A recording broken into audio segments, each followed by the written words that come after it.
Hi, if you want to watch exclusive content with hot girls that you won't watch on YouTube, namely where Naruto roasts Kushina and Mikoto and many other hot girls without restrictions, then visit my Boosty channel at the link in the description. The events of this story take place 2 months after Pain's attack on Konoha. It was early morning, and our hero Naruto had just woken up. He rose lazily and headed toward the refrigerator, hoping to find something. Over the past 2 months, Naruto had become Konoha's hero, respected by everyone in the village. Naruto couldn't have imagined that he, the Jinchuriki of the Nine Tails, considered a monster, would become Konoha's hero. Naruto became a role model. Naruto really liked this because now he could forget he was a Jinchuriki. As always, he ate breakfast and got dressed. With a smile on his face, Naruto left the house and headed to the Hokage's residence. On the way, he met Sakura and Sai. Naruto, "Hi Sakura-chan." "Hi Sai," I said with a smile on my face. Sakura and Sai, "Hello," they both said in unison. Naruto, "Hey, why are you so sour?" I asked. Sakura, "It's nothing, it's just that this is already the 9th mission this week."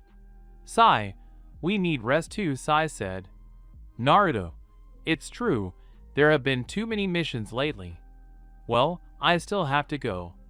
Sai, "Naruto is right. We need to go." Sakura, "I wish I had your optimism, Naruto," she said with a smile. 3 minutes later, the three of us walked towards the Hokage. It was a wonderful day. I wish it were like this every day. On the way, we ran into Team 8. They, like us, were heading to the Hokage. Kiba, "Really? The hero of Konoha goes to the Hokage, and not the Hokage to him?" Kiba said with a smile from ear to ear. Naruto, "Hey Shino, hey Hinata, how are you?" I asked, trying not to pay attention to Kiba. Hinata, "Hello Naruto-kun," the brunette said, blushing.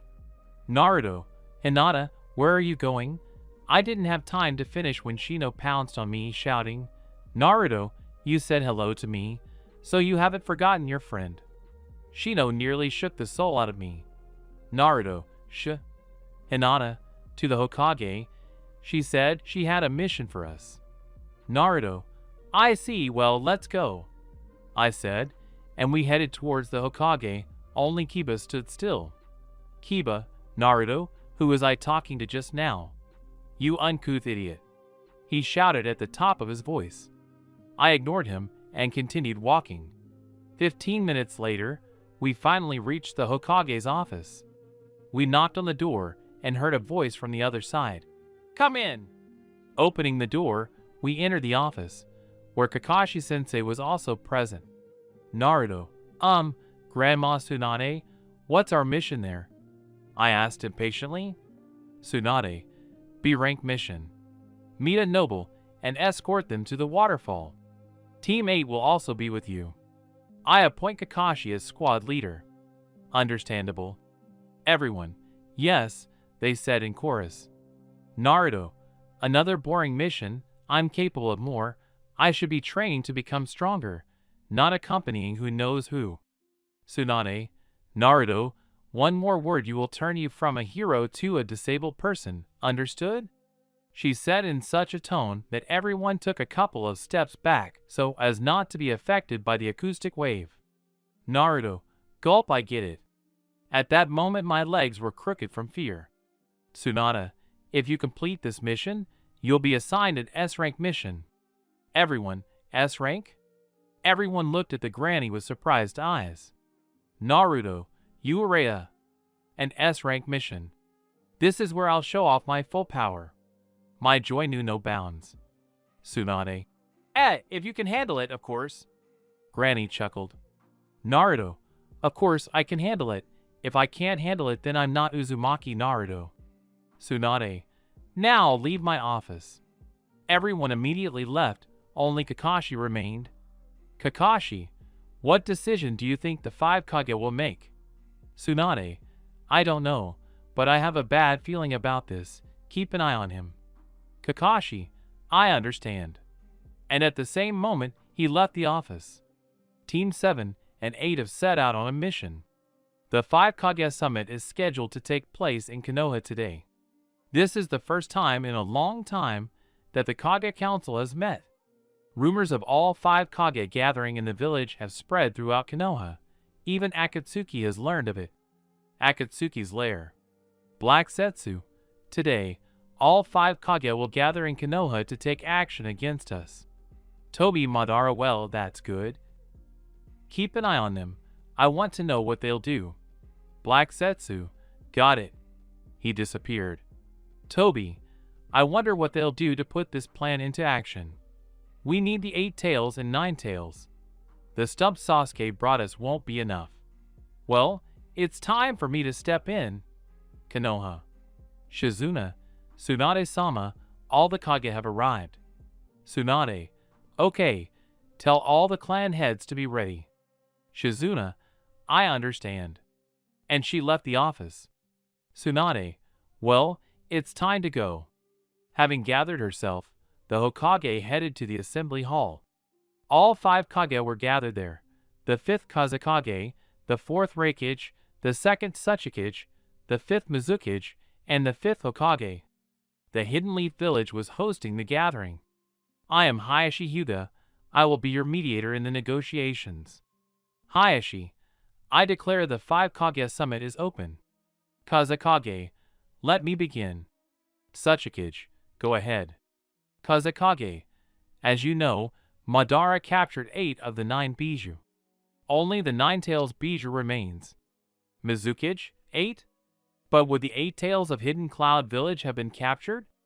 Reikage. Yes, he was captured by Uchiha Sasuke. He is a missing nin, like his brother, Uchiha Itachi. Hokage. Uchiha Itachi was killed, so he no longer poses a danger. Reikage. But his brother is the danger. Tsuchikage. Uchiha Sasuke, the last of his clan, and one of the 3 wielders of the Sharingan. Reikage. Sharingan Kakashi and Uchiha Madara. Mizukage. And what do you mean by this? Hokage. Kakashi is a loyal shinobi. He would never betray the village. Just like his father. Tsuchikage. White Fang. Kazekage. I propose that Uchiha Sasuke be declared an enemy of all A-rank shinobi countries. Reikage. I agree, he is dangerous. Tsuchikage. I agree. No one knows what's going on in his head. Hokage. He'll probably take revenge on Konoha. No one knows what Madara told him. Therefore, I'm all for it. Mizukage. I see I have no choice, so I support. Hayashi. It is decided Uchiha Sasuke is declared an enemy of the 5 great shinobi countries, rank A. Tsuchikage. So, the problem with Uchiha has been resolved. What now? Reikage. Now, back to the question of the tailed beasts. As we've said, only one Bijou remains, the 9-tailed one. Any suggestions? Hokage. I suggest we hide it. Mizukage. I agree, if we hide him, Madara's plans will be ruined. Tsuchikage. No, I disagree. Mizukage. Why? Reikage. Even if we hide it, sooner or later Madara will find it. No matter where we hide it, they'll find it. Tsuchikage. I agree. Hokage. So what should we do? Kazekage. It seems we have no choice. There is only one way to stop him. Mizukage. And which one? Tsuchikage. I'll tell you. You know, if you kill a Jinchuriki, his Bijou dies too. Hokage. And what do you mean by this? Kazekage. We must kill the 9-tails Jinchuriki. Hokage. I am against it. Mizukage. This is cruel. Tsuchikage. The fate of the entire world is at stake, and one human life is not worth the world's destruction. I second that. Reikage. I agree. Hayashi. 3/2. Kazekage. I understand you. He is my friend, but the fate of the world is more important. Mizukage. As much as I don't want to admit it, he's right. I support him. Hokage. It seems I have no choice. I'm for it. Hayashi. Well, everyone has made a decision. Uzumaki Naruto. Jinchuriki of the Nine Tails, Shinobi of the Hidden Leaf. By decision of the 5 Kage, he will be executed. Meanwhile, Teams 7 and 8 were heading to the village where they were supposed to meet their target. Kakashi was silent the entire way, not even explaining our next steps. He was clearly lost in thought. I decided to break the silence. I really wanted to know what was bothering him so much. Naruto, Kakashi-sensei? Is something bothering you? I asked. Kakashi, huh? No, nothing. I was just thinking about my own things. Naruto, I see. We remained silent the entire journey. Upon arrival, we went to our destination's house. It was located in the center of the village, a 3-story mansion, not a house. It was immediately obvious that the owner was very wealthy. Yes, people lived there. The house was surrounded by a 3-meter fence and a large gate. The courtyard had a huge garden and a whole army of guards. Nothing out of the ordinary, really. Naruto, wow, there's a whole army here, I said in surprise. Kakashi, there's a huge bounty on the black market for Master Tsuki. Sakura, and is the reward really that big? Asked the pink-haired girl. Kakashi, 3. Ryu. Hinata, that's a lot. Kakashi, that's why he doesn't trust his guards. That's why we're here. Kiba, isn't he afraid we'll turn him in? Kiba asked with a smile. He's probably already thinking about what he'll do with the money. Honestly, I was even thinking about a scenario in my head where we'd turn him in and get the money. Hey, what are these thoughts going through my head?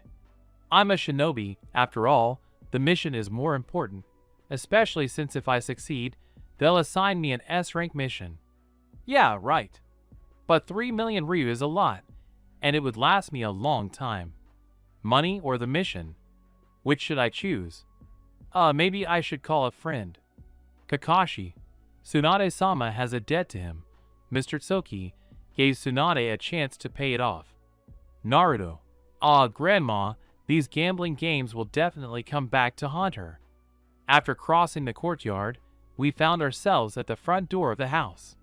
We knocked on it, and after a while, it opened. In front of us stood a huge 2x2 wardrobe. It must have been the butler, and I can just imagine what kind of maids there are here. It gave me goosebumps. Butler, what did you want? Asked the wardrobe. Kakashi, we are shinobi from Konoha. We have come on a mission. Hokage-sama. Butler, oh yes, come in. The master is waiting for you in the living room. Entering the house, I was met with a strange sight. The walls were covered in the heads of various animals. Apparently, he likes to hunt. Moving on, I noticed a room filled with a ton of different weapons, enough to arm an army with. Entering the living room, we saw a huge fireplace, a crescent-shaped sofa, and all sorts of other junk. An elderly man was also sitting in a chair, which immediately caught my eye, wearing a wolf-shaped mask on his face. I even thought he was Umbu. Kakashi, hello, we are Shino.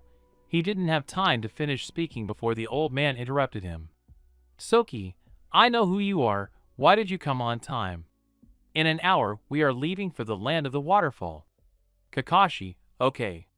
Tsuki, and now he will leave the house. We didn't say a word in response. We left the living room and headed for the door that led to the backyard.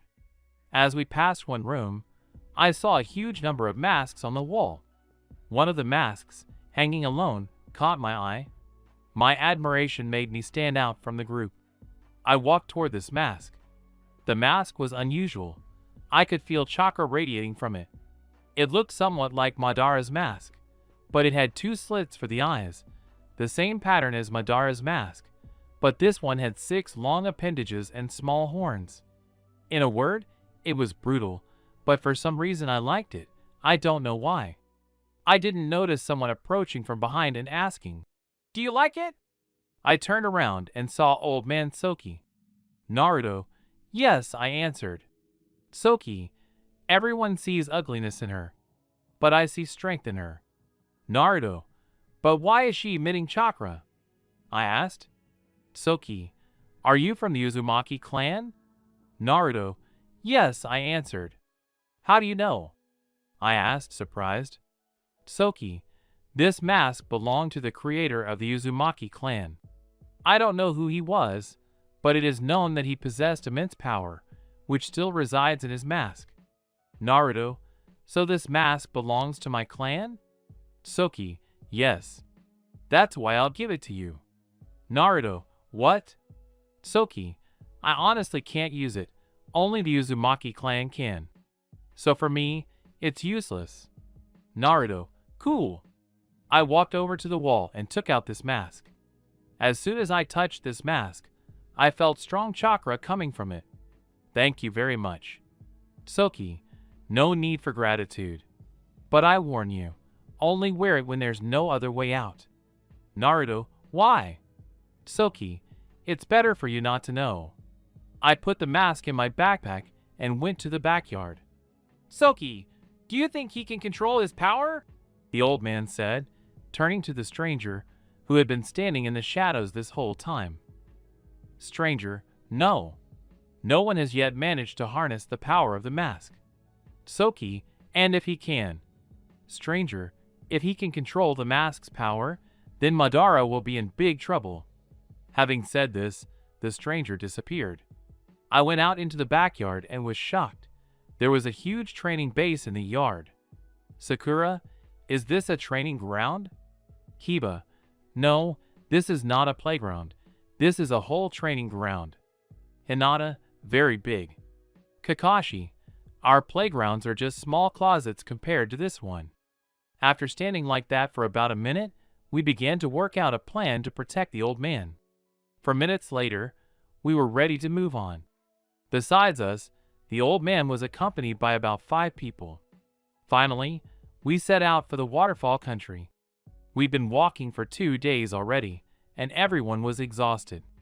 Finally, we stopped for a rest, and I was about to drop dead. Naruto, finally, a rest stop. Kiba, I have no strength. Sakura, are you tired? You're always on Akamaru. Kiba, well, I'm still tired. We all laughed at Kiba, but suddenly I felt a strange chakra. Who could it be? I stood up and started looking around, but I didn't see anyone. But the feeling of someone else's chakra didn't leave me. Kakashi, Naruto, you also sense the alien. Naruto, yes. I stood there trying to figure out who he was. Kakashi also started looking around with his Sharingan, but found nothing. Kakashi, Hinata, activate your Byakugan and scan the area. Hinata, enemies? Kakashi, maybe. Hinata stood up and activated her Byakugan. After scanning the area, she found something. 3 o'clock, she shouted. We looked back and saw a huge stream of wind moving towards us at a furious speed. Kakashi, take cover. We all hid when the wind blew everything around. When the wind stopped, I saw a man in a tree. Naruto, Kakashi-sensei? Over there. I pointed towards the forest. Kakashi, I see. Kiba, damn, he's leaving. Kakashi, so Shino, Hinata, Sakura, stay here and guard Lord Soki. They, yes, they said in chorus. Kakashi, Naruto, and Kiba are with me.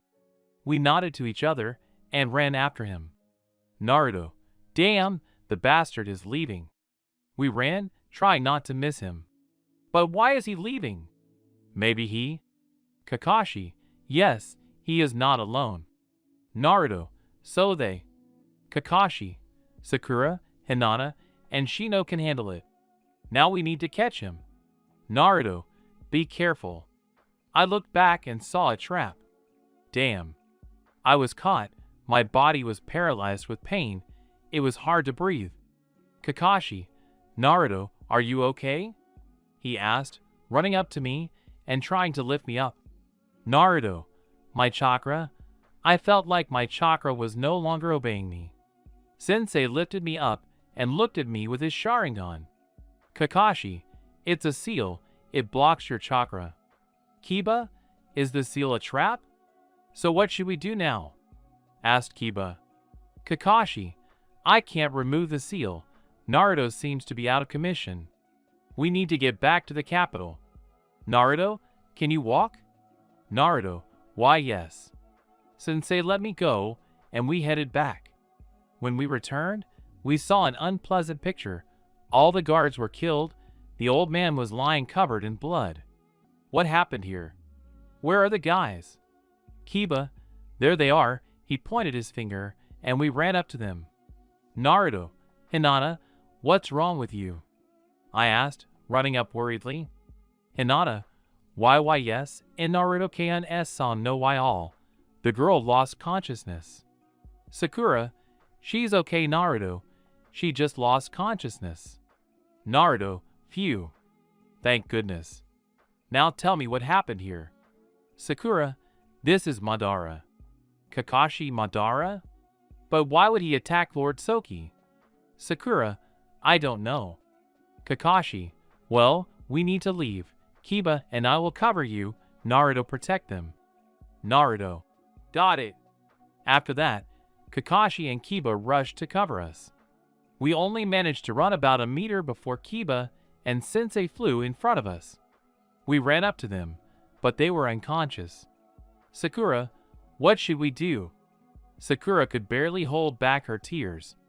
Naruto, well, I have no choice. I'll have to use it. He took off his backpack from the foam and took out the mask from there. Sakura, what is this? She asked in confusion. Naruto, we'll see now. Keep an eye on them. He said this, standing up. Well, now we'll find out your strength. I put on the mask and fell into a coma.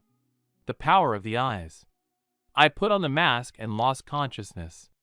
I couldn't move my arms, my body wouldn't obey me, and panic was in my head. Why? What happened?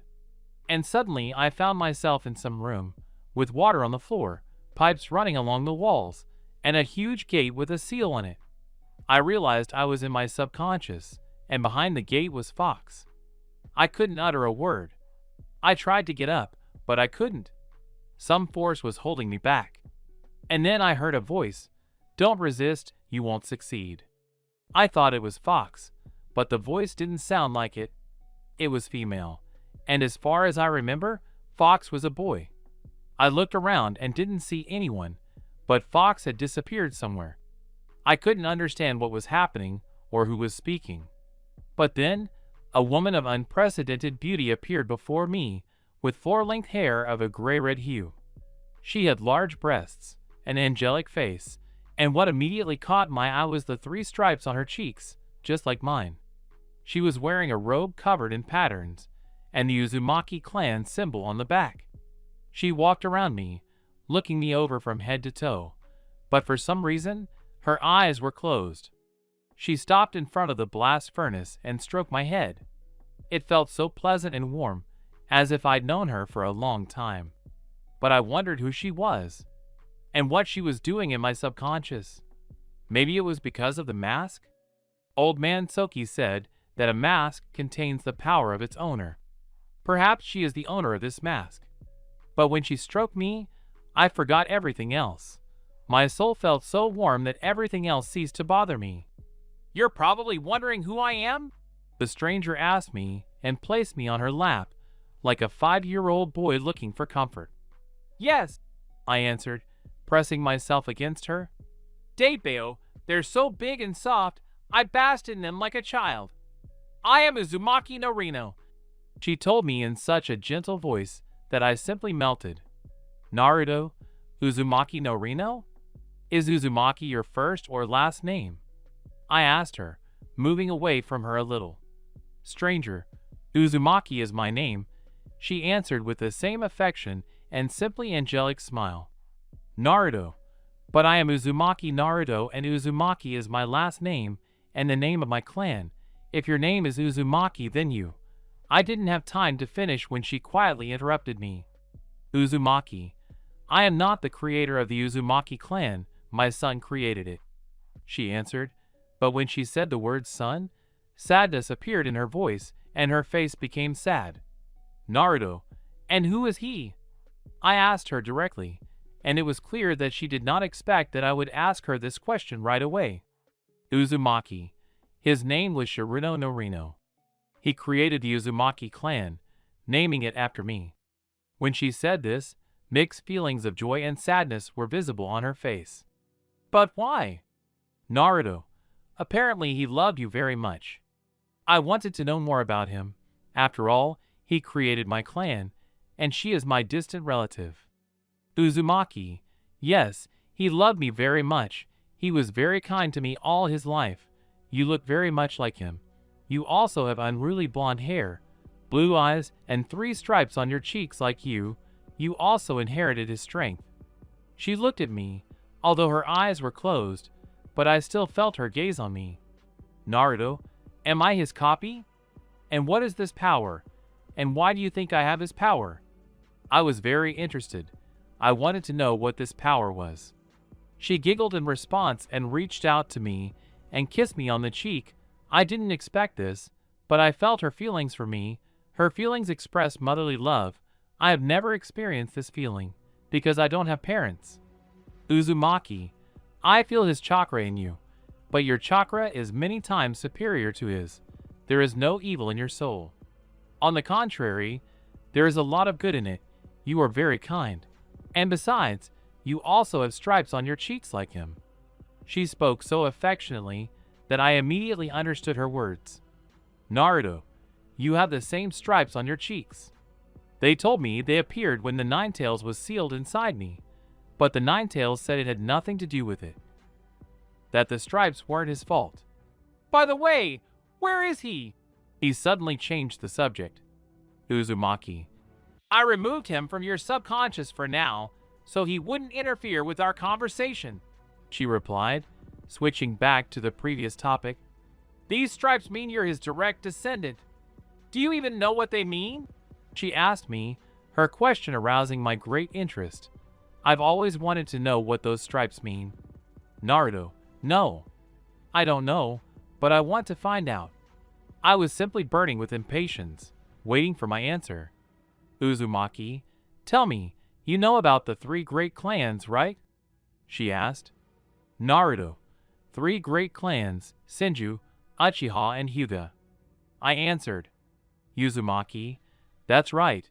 You know what their strength is, right? Naruto, the Uchihas have the Sharingan, the Hyugas have the Byakugan, and the Senju have what is said to be the power of the Sage of the 6 Paths himself. I also quickly answered. Uzumaki, true, but the Uchiha weren't the only ones who possessed the Sharingan. You know that Madara Uchiha once awakened the Rinnegan. He's the only person who has awakened it. I looked at her and immediately asked, Naruto, but Nagato also had the Rinnegan. Uzumaki, Nagato never awakened the Rinnegan, it was given to him. She replied, Naruto, they gave it to him? But who gave it to him? I really wanted to know who gave him the Rinnegan. Uzumaki, Uchiha Madara, she replied. I was very surprised. Naruto, but why? Uzumaki, Naruto, I don't know, but you'll find out someday. Besides, we've gotten off topic. Naruto, oh sorry, so what do these stripes mean? I asked, changing the topic. Uzumaki, don't apologize, Naruto, you have friends who have these eyes. She asked. Naruto, yes. My best friend Uchiha Sasuke and my friend Hinata Hyuga. Uzumaki, tell me, have you ever felt the power of their eyes?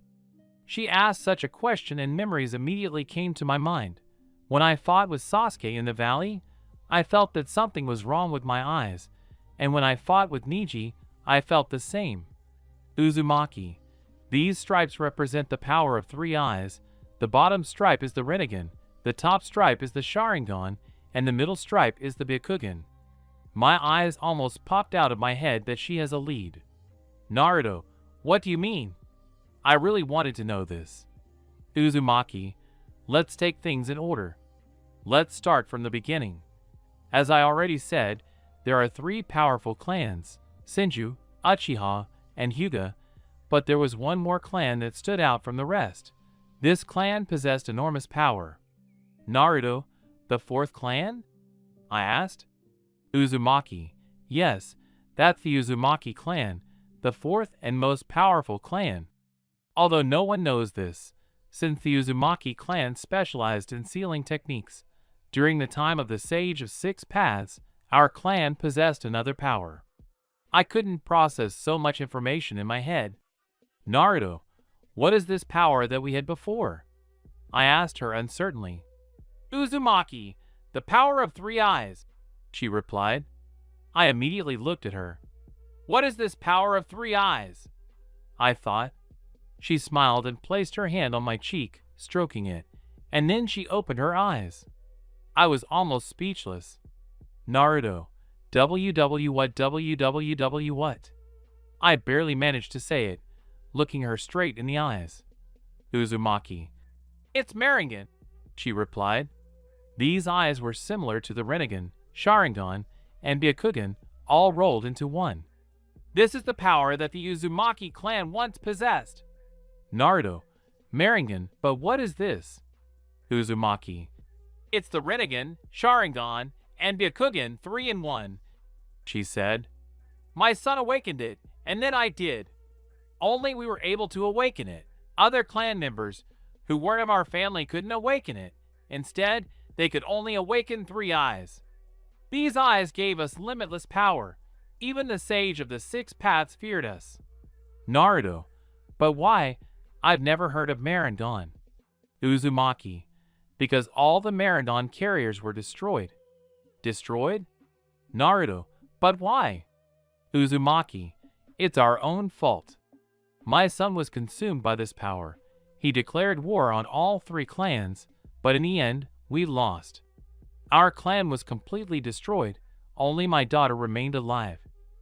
She was spared because she did not possess Maringan. Naruto. So these ancient eyes are the power of my clan. But who killed him and you?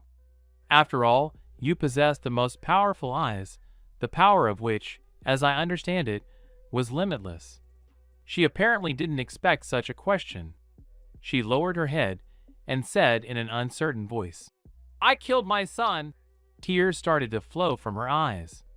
What is she talking about? I can't understand. Why? Naruto, why? I really wanted to know why she did it. Uzumaki, do you really want to know the history of your clan? She looked at me with tear-filled eyes. Naruto, yes, I want to know what happened. I answered firmly and decisively. Uzumaki, listen well. My son was born a very capable child. He was different from everyone else. He could do things no one else could. He studied the teachings of the Sage of the Six Paths, and through his study, he developed a desire to which he dedicated his life, to create a clan respected by all. He perfected himself, developing his chakra, becoming stronger.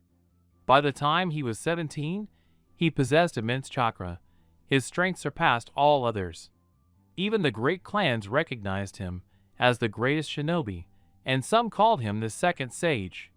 When he grew older, he announced that he was creating his own clan and named it in my honor. Over time, the clan grew stronger. The Uzumaki clan began to be recognized by other clans. We specialized in sealing techniques. My son wanted the Uzumaki clan to become the fourth great clan. He strove for this. But soon the Sage of Six Paths died. Before he died, he divided the chakra of the 10 tails and created the 9-tailed beasts. Naruto, wait, what is the 10 tails? I looked at her in confusion. She just smiled. Uzumaki, in ancient times, before anything we know of ninja history, this colossal tree was worshipped by people who waged bloody wars even before the discovery of chakra. The tree's original origin is unknown. It's also unknown where a certain princess or goddess named Kagaya Otsutsuki came from when she noticed the fruit growing on the tree. The tree had borne no fruit for 1,000 years, and its worshippers dared not touch it. However, Kagaya had the courage to pluck the forbidden fruit and eat it, and the child born to Kagaya became the first to bear chakra from birth. The tree, displeased with this turn of events, transformed into a powerful monster whose breath destroyed mountains, and confronted the sons of Kagaya Hagoromo, Sage of Six Paths, and Himura. As it turned out, the Tree of Retribution, in the form of the 10 Tails, was actually Kagaya herself, who had tricked her sons into believing they were battling a 10-tailed monster. In reality, the goddess was a part of this creature, which the brothers successfully sealed, thwarting their mother's plan to enslave the world. The 10 Tails' body was sealed within the Chibi Tensei, so powerful and unwieldy that it was later named the Moon. The Sage of Six Paths then divided its chakra into 9 parts, creating the tailed beasts: 1-tailed Shikaku, 2-tailed Matatabi, 3-tailed Isabu, 4-tailed Son Goku, 5-tailed Kokuo, 6-tailed Saiken, 7-tailed Chome, 8-tailed Yuki, 9-tailed Kurama. Naruto. So the fox has a name? Cool. I laughed. Uzumaki looked at me with such affection and tenderness, as if I were her little child. I will tell you about the 10 Tails. Let's continue, she said. The sage bequeathed to his descendants to protect the tailed beasts and not use them as weapons. But the clans disobeyed and began a war for control of the tailed beasts. The Uzumaki clan was no exception. We also entered the struggle, and ultimately, we gained control of the 9 Tails, and my son became its Jinchuriki. Having gained even more power, he decided that our clan should rule over all, so he declared war on everyone.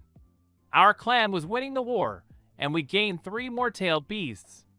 My son's power increased many times over, but we were betrayed. While my son was on the battlefield, my daughter and I helped him. Enemy shinobi infiltrated our village and killed everyone in it. Upon learning of this, my son immediately returned to the village. When he saw what happened, he fell into anger. Somehow, he awakened all 3 eyes, and soon awakened Marangon and turned his anger on everyone. He almost destroyed the 3 great clans.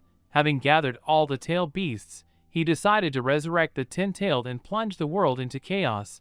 I could not do anything. I just watched as my son turned into a monster. But soon he divided the chakra of the tailed beasts into 2 parts. 1 part he sealed in me, and with the second part of the chakra he resurrected the 9-tailed. Naruto. But why did he split the tailed beast's chakra? After all, what are the tailed beasts for if there's the 10 tails? Uzumaki. If only I could understand then what he was planning. Only later did I find out she made a serious face and told me he wanted more power. More power? What does she mean? Once at a military meeting, he told us his plan. He wanted to know what would happen if we combined the chakra of the 10-tailed and the chakra of the tailed beasts, but he found out. Naruto, and what will happen? He asked in a trembling voice. Uzumaki, Kurumi. Naruto, who is Kurumi? The fear has disappeared somewhere. Uzumaki, Kurumi is pure evil. His chakra is even more sinister than that of the 10 tails, and his power is limitless. Kurumi is a single-tailed fox. At that moment, I stopped thinking rationally, a creature that has the power of all 10-tailed beasts. Naruto, why a fox? This was the first question that came to my mind. Uzumaki, he used Kurama as a vessel, and Kurama became Kurumi, an even greater demon fox, with Shiruno becoming his Jinchuriki. Although my son was very strong, Kurumi was on another level. He easily possessed my son, and chaos descended upon the earth. Kurumi destroyed everything he saw. His anger drove people to kill each other, and the only one who could stop him was me. After all, I was the only one with the power of Marangon. My daughter didn't have it at the time. Using all my life force, I was able to seal Kurumi in the Matsukashinomo statue, and I also sealed myself in it to contain him. But Kurumi was too powerful. He was able to create a mask that could free him. Only the wielder of Marangon can resurrect Kurumi, but the mask contains my chakra, which is why you see me. I'm here to warn you that Kurumi's power is dangerous. Naruto, I wasn't planning on resurrecting him. I need to get along with Kurama anyway, I answered with a sunny smile. She just smiled. Uzumaki, before I died, I divided the one tail's chakra so it couldn't escape on its own. I returned all the tail beasts except the 10 tails, sealing it once again in Chibaku Tensei. I also asked the 3 great clans not to take revenge on our clan, but the Hyuga and Uchiha clans didn't keep their promise. Only the Senju clan helped our clan survive by taking our clan under their protection. You know the rest. Naruto. Yeah, right, we have a rich history, which means I have to take into account the mistakes of the past and hide this mask somewhere far away. Uzumaki. Yes. If you resurrect Kurumi, this world will end. Naruto. Ha. So I'll hide this mask somewhere far away where no one will find it. I'll give you my word. He extended his hand and gave her a thumbs up and smiled. Uzumaki. Thank you, Naruto. You are a very good person and I believe in you. I trust you with this world. I hope you will someday awaken your Maringon and use it for good. She quietly approached the stone and kissed it. I felt a strong pain in my eyes and felt blood on my cheeks. Ha ha ha. Why is there blood? I asked her, and the pain went away. Uzumaki. I give you the Eternal Mangekyo Sharingan, but you can't use it yet. First, awaken the Sharingan so you can use it. She stood up and went somewhere. Naruto, where are you going? Wait. I ran up to her and hugged her. Don't go. Tears started flowing from my eyes. She hugged me too. I noticed that tears were coming out of her eyes too. I'm sorry, but I have to go, Naruto. I will always look after you and... Thank you.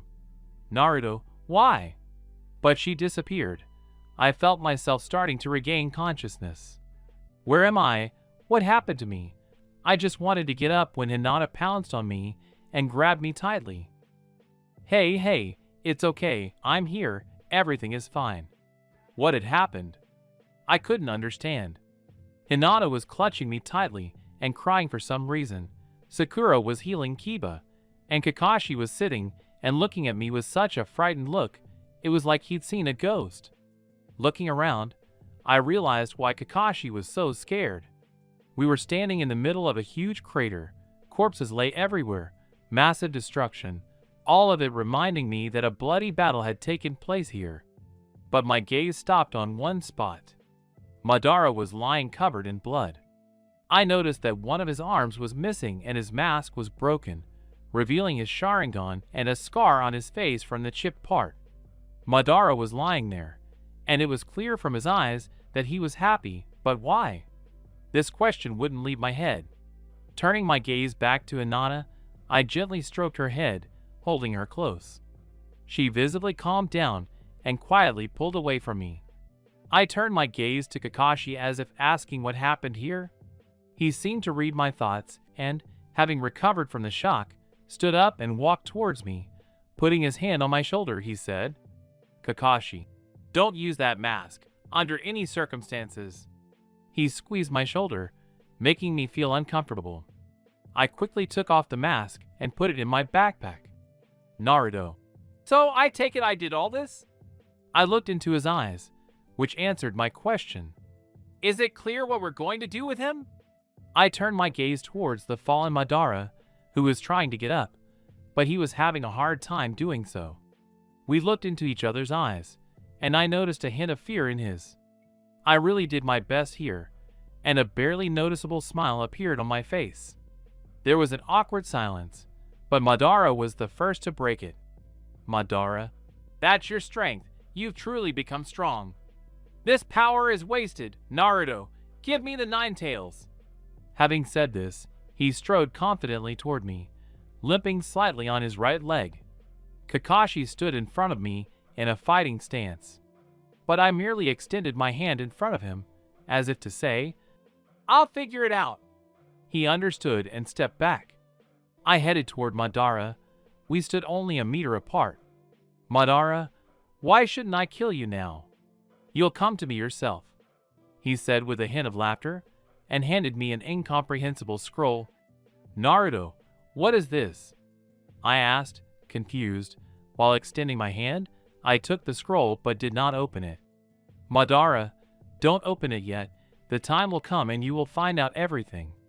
He came even closer, but I didn't even flinch. I didn't feel fear, because I was sure that he would definitely not attack me now. Naruto, and what am I supposed to understand? I asked him without any emotion on my face, to which he laughed and told me quietly that only he and I were listening to this. Madara, soon you will become disillusioned with your village, your friends, your acquaintances, and everyone. You will want to kill all these people, destroy the village, and kill all your friends. You will be consumed. You will seek revenge on everyone, and ultimately you will come to me for power. He told me all this confidently, and even with some understanding. After that, he used his technique and began to disappear, but finally said, "Now you can read the scroll." And he disappeared. What did he mean? Revenge? What revenge, and why did he think I would kill my friends? I still couldn't understand his words. Damn, so many questions and no answer, but something tells me I need to read this scroll that was in my hand. I didn't read it now, just put it in my backpack. Throwing all my thoughts on the back shelf, I headed towards the team. Naruto, what's wrong with Kiba? Trying to understand what happened to him. Sakura, he's fine. It's just that Madara was too much for him. She continued to ignore me and tried to bring him to his senses. Naruto, Hinata, are you okay? I was really worried about her and wanted to know if she was okay. She just nodded at me. It was clear she was upset about something. I wanted to ask her, but not now. Kakashi, we need to return to the village and report everything to the Hokage, he said, approaching Shino, who was also lying unconscious. He threw him over his shoulder and turned towards me. Naruto, take Kiba. We are returning to the village immediately. I didn't say anything. I just walked up to him and threw Kiba over my shoulder and looked at the girls. Naruto, you will go to Akamaru and don't lag behind us. There was not a single emotion on my face, as if it was a mask and not a face. What did this mask change me? Kakashi, okay, go ahead. We headed towards the village, and the return journey took us 2 days. We saw a lot on the way back. Bandits, missing men, all sorts of haunted houses. But Hinata didn't even look at me the entire way. I tried to talk to her, but I kept meeting her gaze, drenched in fear. I didn't ask why, I simply remained silent. Soon we arrived at the village, and something had changed. The villagers had become strange, but what really unnerved me was their gaze, a gaze that expressed hatred, contempt, but also, for some reason, regret and sadness. So the girls went to the Hokage, and Kakashi and I carried our heroes to the hospital. After the hospital, Kakashi, well, let's go to the Hokage and take the report on the work done. We were walking while talking about this topic, but I answered, Naruto, I'm sorry, but I'm really tired. I can barely stand it, I replied, walking swaying from side to side like a drunkard and really wanting to eat ramen. Kakashi, okay, just don't forget to go to the Hokage tomorrow and tell him what happened to you, he said, looking at me seriously. Naruto, okay. After answering, I went to Ichirako Ramen to get some food, but suddenly I remembered about the scroll and all desire to eat anything disappeared. I ran home. When I got home, I quickly took off my shoes, opened my backpack, and immediately pulled out the scroll. I sat down on the bed and looked at it carefully, but then decided to open it. I read it carefully, and what was written there nearly made my eyes pop out of my head. It can't be true. I don't believe it. I don't believe it. I put the scroll on the bed and grabbed my head, thinking, no, they couldn't. Hokage residence. Sakura, Hinata, and Kakashi were standing in the Hokage's office. They told her everything in detail, which left her with a sad expression. Tsunade, so Madara gave him some kind of scroll. What is written there? This question tormented her. Kakashi, no matter what it says, Naruto will never cooperate with him, he said in a confident voice. The girls nodded in agreement. Tsunade, I would argue about that, Granny said in the same confident voice. Hinata, what do you mean? The brunette asked her. excitement clearly audible in her voice. Tsunade, I won't hide this from you. You would have found out about it sooner, the granny said with a hint of sadness. Sakura, what do you mean? The flat-chested girl asked in surprise. But she wasn't the only one who was surprised. Hinata, what happened? The excitement and fear of finding out everything were already more clearly heard in the brunette's voice. Tsunade, it's about the meeting of the 5 Kage. We were deciding one issue, said the grandmother, but sadness and despair were heard in her voice. Kakashi, what's the question? He asked. He wanted to know the question as much as anyone else. Tsunade, the question is how to stop Madara, and we made a decision, the granny answered stutteringly, her voice becoming sadder and sadder. Kakashi, and what is the verdict? Kakashi asked with apprehension, as if he didn't want to know. The Hokage turned to face them, and they noticed that Tsunade was crying. They also saw that Shizen was in tears. The girls were in shock, as was Kakashi himself, because they had never seen these two cry. This was very alarming for Kakashi. Tsunade, RRRTT. The granny couldn't say anything. She gave in to her emotions, and tears flowed like a river. Kakashi, what decision have the Kage made? Kakashi asked, now with a hint of anger. Tsunade steeled herself and answered decisively. Tsunade, Naruto. Must be. Naruto must be executed, she said, still stuttering, and, sliding into a chair, gave free rein to her emotions again. Everyone shouted, what? But everyone understood what she meant. Naruto-kun, and Hinata fell unconscious with a crash. To be continued. Part 5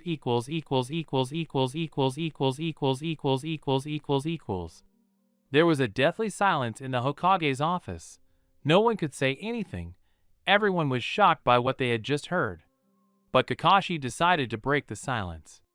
Kakashi, Tsunade-sama, what are we going to do? He asked, trying to comprehend everything. Tsunade, we have no choice but to hand Naruto over to execution. Granny answered in a calmer voice. Girls, what? They shouted in chorus. Kakashi, she's right, he said, and the girls looked at him blankly. If we don't give it up, the 5 great nations definitely won't keep quiet. At best, they'll simply declare war on US, which isn't beneficial for us. Our village is weak right now, and we won't be able to stand against them. Tsunade, he's right. Hinata, but you can hide him and say that he ran away from the village. No, interrupted Hinata, entering Danzo's office. Danzo, the Kagi aren't fools. They'll immediately realize we're hiding it and attack us, he replied in a rather rude tone. Tsunade, as much as I don't want to admit it, he's right, said Grandma. Hinata, so we'll give him back? There was sadness in her voice, and tears quickly started to flow. Hokage-sama, do you really want to give him back, that he was killed? Still lowering her head so that no one would see her tears, she asked. Tsunade lowered her head. I'm sorry, Hinata, she replied, but I want you to be with him until we think about how to tell him this. Hinata, okay. After these words, she left the office, and Sakura did the same. Hinata headed towards Naruto's house. Meanwhile in the office Danzo, Tsunade, we must arrest him immediately, he said, almost shouting. Tsunade, don't raise your voice at me, I'm still Hokage, she shouted back. Kakashi, you need to keep an eye on Naruto, so if anything happens, you can intervene in time. This is your S-rank mission, she said, looking at him. Kakashi wordlessly began his mission, performing a few hand seals and disappearing from the Hokage's office. You're free too, Danzo. Danzo, I won't let this go. He turned and left the office. He's completely lost his mind. He needs to be arrested immediately and locked up. The Bija needs to be removed from him. We need to go to the elders. With these thoughts, he headed towards the elders. Meanwhile, Hinata had almost reached Naruto's house. Her mind was racing with thoughts. Should she tell him the truth or fulfill the Hokage's request? She couldn't decide what to do, but a familiar voice brought her out of her reverie. She turned and saw Naruto, but his expression was blank, as if it weren't a face but a mask. He quietly approached her and asked, "Naruto, where are you going?" He asked in such a cold voice that the girl felt uneasy, as if a complete stranger was standing in front of her. "Hinata, to you," she answered, trying not to show her excitement, but not a single muscle twitched on Naruto's face. "Naruto, Hinata." He looked at her with eyes full of hope and asked, "Let's go somewhere."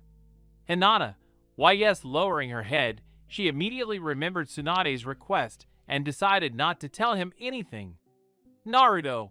"Well then, let's go." He extended his hand to her, to which she slowly looked up at him and took his hand, and they went to, as she understood, Ichiraku.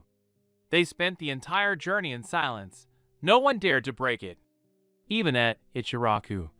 Naruto was silent as a fish. They sat there for 2 hours, and during that time he didn't say a word. He ate only one bowl of ramen and didn't finish it. That's not like him. An old man noticed this and asked, "Naruto, is something wrong? Are you sick?" The old man tried to somehow get him to talk, but the answer was silence. After paying for the ramen, we headed to the park. There we met Shikamaru, Tenten, Niji, Chuji, Ino, Sai, and Sakura. We all laughed, joked, discussed. Even Sakura was cheerful like me, but only one person was silent as a fish. The guys noticed this and decided to cheer him up. "Shikamaru, is our Naruto really silent? He used to be the one keeping everyone happy," he said with a smile, and the others just burst into laughter. But Naruto remained silent. Everyone tried to cheer him up, even Sai and Niji, but no one succeeded. Finally, Ino couldn't take it anymore and asked, "Ino, what happened to you?" The blonde screamed, already losing her temper. Naruto took 2 steps and stopped. "Naruto, everyone betrayed me," he answered shortly and walked on. Everyone was surprised. "Shikamaru, what do you mean?" he asked. Naruto stopped, put his hand in his backpack. He took out the scroll and tossed it to Shikamaru. He opened the scroll, and everyone leaned against it, visible to everyone. It read, "By decision of the 5 great Kage at the Kage Summit, it has been decided that Naruto Uzumaki, the Jinchuriki of the 9-tailed ninja, is declared an enemy of all S-rank shinobi countries and is sentenced to death. This sentence is not subject to appeal." Everyone's eyes widened, and they were in shock.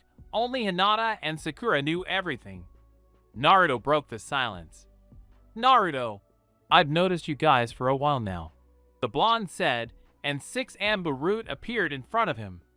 Danzo stood in the middle. "Danzo, Uzumaki Naruto, you are under arrest. Please do not resist," he said. Naruto just laughed and said, "I won't give up so easily." He got into a fighting stance and summoned about 2 clones. "Try and defeat me," the blonde said with a grin, and the clones moved to attack. They attacked the Umbu. They dodged well. Having killed the clones, they moved towards the blonde. He just grinned. The Umbu hit him, but it turned out to be a clone. They didn't have time to react, as 2 Umbu flew into a tree. The original hid behind the trees and used a Rasengan on them. "4 left," said the blonde, and rushed to attack, simultaneously creating more clones. Another blow, a blow, and 2 more Umbu fly into a tree. Danzo only stood and watched as the blonde scattered his subordinates. "Finish," Naruto said. 2 more and that's it. But the second Umbu was different from the others.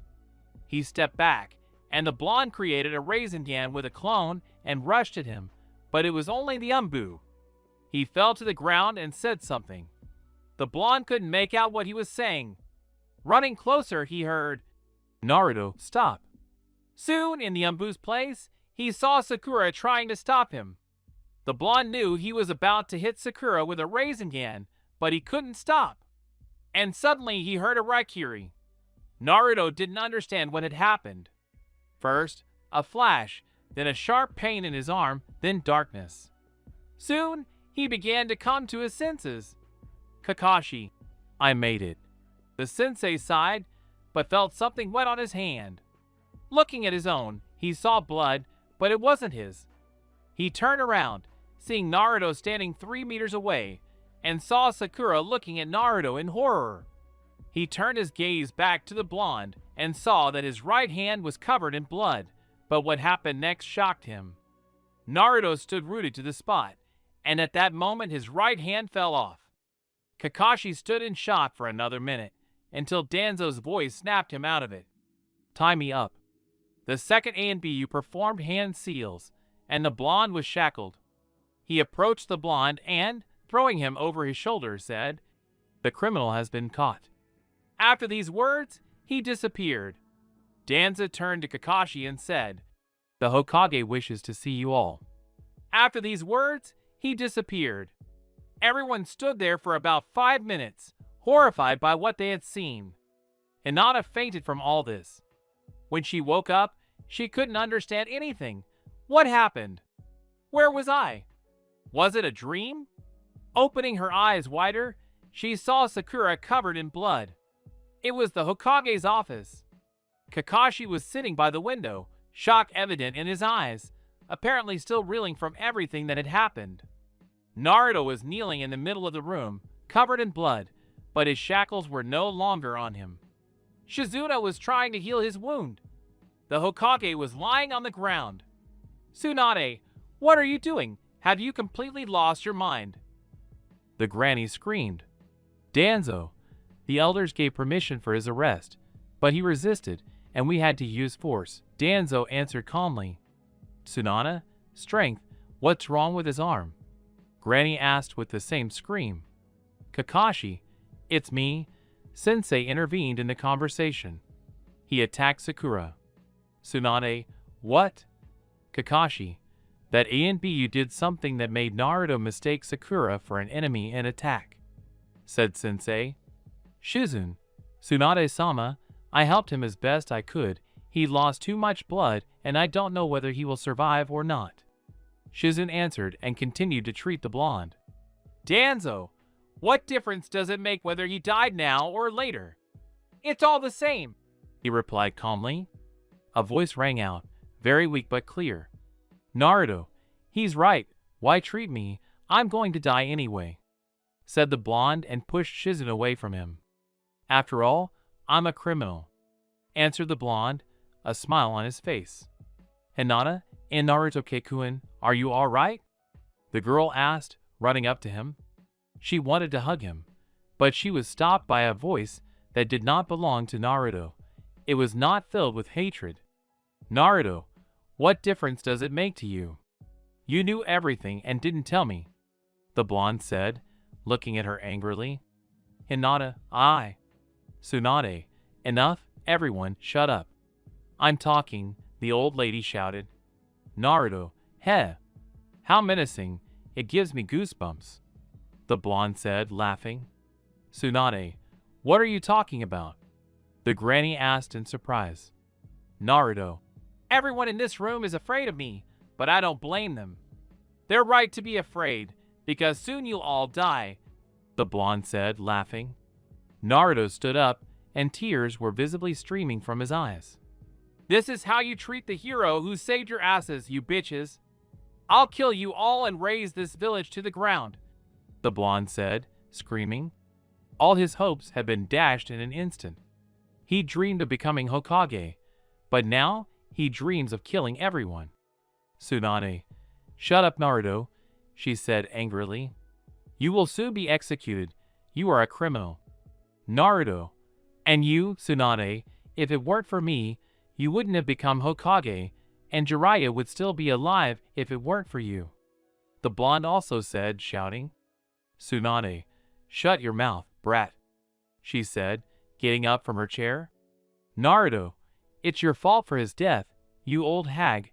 If you had killed Orochimaru, then Sasuke would not have left the village, which—" "Tsunade, shut your mouth," She approached him and punched him in the stomach with all her might, causing the blonde to double over. But he only laughed in response. Naruto. Soon I'll die and go to mom and dad. I'll finally see them. But I promise I'll kill you all, the blonde said, more seriously. Danzo, you won't kill anyone dead. Very soon, your friend Sasuke will join you, he said with a grin. Naruto. Don't compare me and Sasuke. He's stronger than me. His strength lies in hatred, said the blonde. Tsunade. Enough, Naruto. Take off your shinobi forehead protector and give it to me, said the granny, holding out her hand. Naruto. Of course. He reached for the bandage and barely managed to untie it, somehow awkward with one hand. He took it off and held it out. Here you go. He squeezed the protector. It even bent into a tube and threw it on the table to Grandma. I don't need it anymore. Now take me away from here before I kill someone. He turned his gaze to Kakashi and said, You'll be the first. He said this with a smile. The Umbu put shackles on him and led him to prison. Tsunade. Everyone, leave. Having said this, everyone left the office. She was left alone and tears began to flow from her eyes. Why? Why, Naruto? Why? Without giving an answer, he ruled the office all night. I don't know whether there will be a continuation or not. It all depends on you. Part 7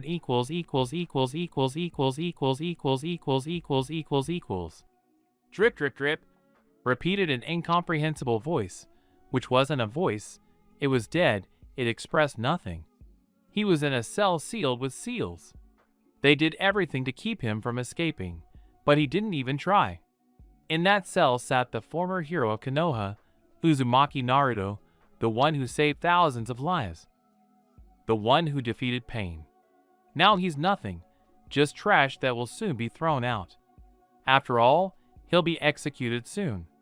Why, you ask? Simply because I'm bothering people. Sasuke was right. The village is nothing but an enemy. I learned that lesson. In gratitude for saving the village, I was accused of being a criminal, and now I'm sitting in a cell, trying not to go crazy. No one comes to visit me. Everyone has forgotten me. Only Fox spoke to me, and I'll tell you, I learned a lot about Fox. But he kept telling me to remove the seal and free him, but I ignore him. Damn, I'm scared, because I'll be executed soon. These thoughts do not go out of my head. And then came the moment of truth. 5A and B approached the door, opening it. Even without a word, I understood what they wanted. I struggled to my feet, still unaccustomed to the absence of one arm, but at least they patched it up. As we exited the cell, they placed shackles on me. What was the point of putting them on? I had a seal on me that blocked my chakra. We moved toward the exit. It was dark. The darkness became my guide. There was not a drop of light in my heart, only darkness. As I approached the door, I felt uneasy.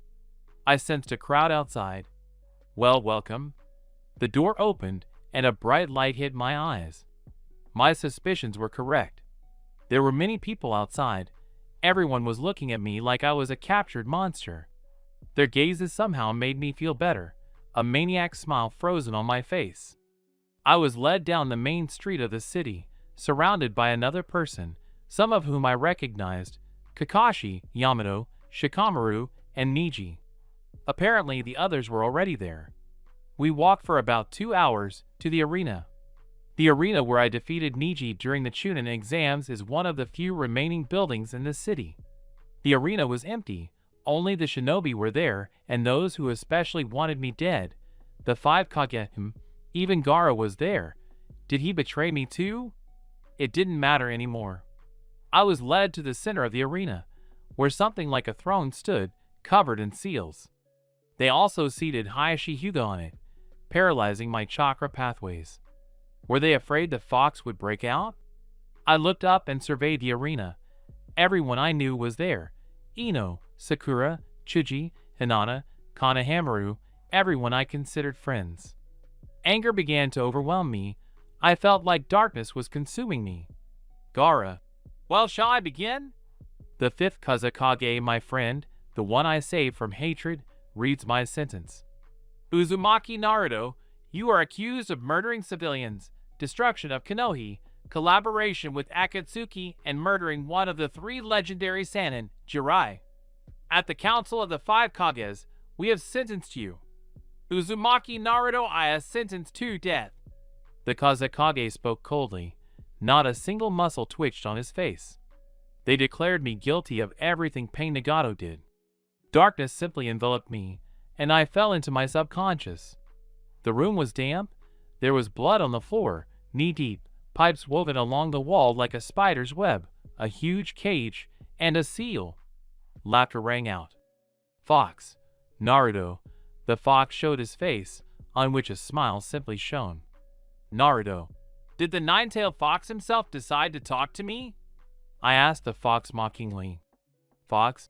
Do you at least understand that your life is about TOEND? The fox asked in a frightened voice. Naruto. Are you really afraid? Laughter could be heard everywhere. Fox. Naruto, before it's too late, remove the seal. The fox's voice changed. Naruto. What difference does it make if I remove the seal? I will die. In any case, I will die. I answered the fox. Fox. If you remove the seal, your sacrifice will not be in vain. I promise that I will destroy Konoha and kill all ITS residents. It was clear that the fox was more serious than ever. It was true that if I just died, it would be of little use, but if I removed the seal, Konoha would pay for everything. I was deeply immersed in thought. Forgive me, Dad, you saved me in vain. Now the fox will destroy Konoha, which you protected with your life. I approached the gate, and a stream of blood lifted me up. I reached out to the seal and tore it off. There was a lock. I remembered that I had a key.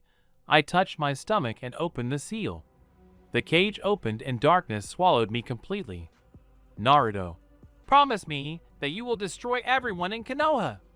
He looked at the fox, who stood up to his full height and said, I promise. After these words, I disappeared. Meanwhile, Tsunade. Kakashi Yamato, you know what to do. Both understood her words and headed towards the blonde. Everyone watched with frozen faces. Everyone was out of their minds. No one could believe it. Naruto will die?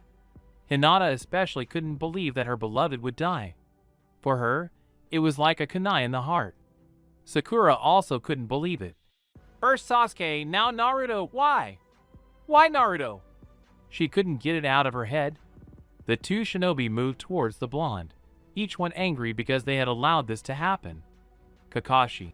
Yamato, begin. He ordered him in a dead voice. Yamato. Okay.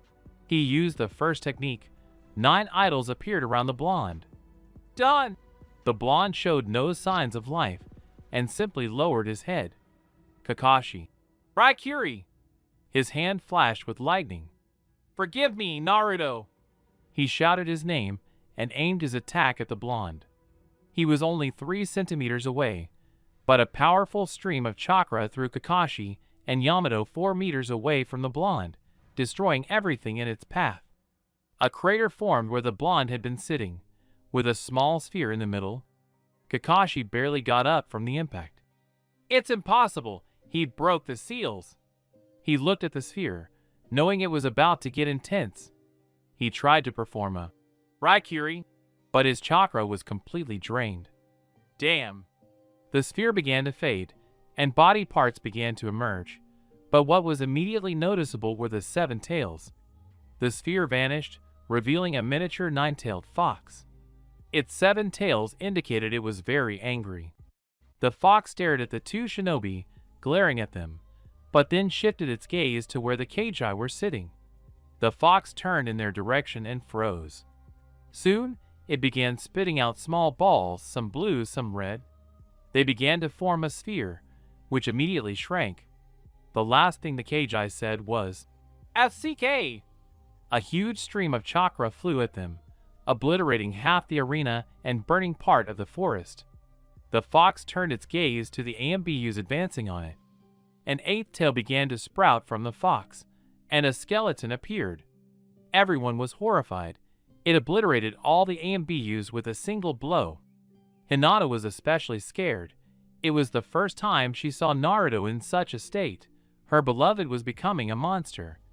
The Umbu attempted to stop the fox, but were annihilated, but they kept trying. After 3 attempts, they gave up. The fox was enraged, and a 9th tail began to grow. Kakashi and Yamato tried to stop the fox's transformation, but alas, they were unable to. The skeleton began to grow flesh, growing in size. There was an explosion. Everyone jumped back, and the fox's head emerged from the smoke, skinless but gradually growing. When the smoke cleared, the fox stood before them in all its glory. Fox, finally I am free. The fox shouted this throughout the village. Kakashi, things are bad. The battle raged all day. Attempts to stop the fox were easily stopped. The fox was too strong, and the village was destroyed again. The battle dragged on. What is this feeling? Where am I? I woke up in some bright place. There were stars everywhere. Am I dead? I wondered. But someone answered me. No, not yet. I turned to the source of this sound. A woman stood in front of me in a house apron, long red hair down to her shoulder blades, beautiful eyes. Her face was so familiar, as if I knew her. She smiled at me, asking, "You're probably wondering who I am?" It was as if she read my thoughts. Naruto. Honestly, yes. The first thing I want to ask is, where am I? She came up to me and placed her hand on my cheek.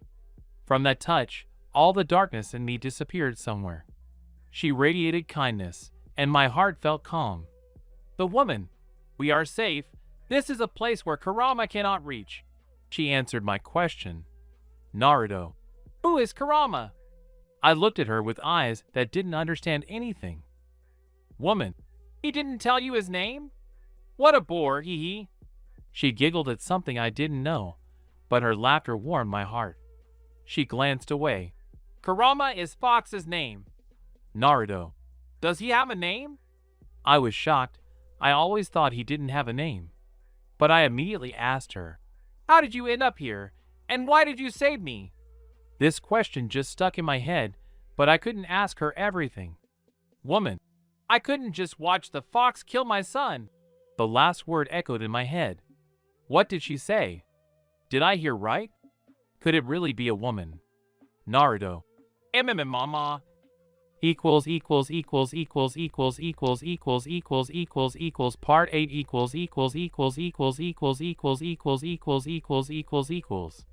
dash m.m.ma. Yes, I'm yours. The woman didn't have time to finish as the Jinchuriki hugged her with all his might. He started crying, but these were tears of happiness. I knew that we would meet someday. I have so much to ask you. The Jinchuriki began to babble, having calmed down. We're going to have a long conversation, but first we need to tame the fox, Kushina said and began making seals.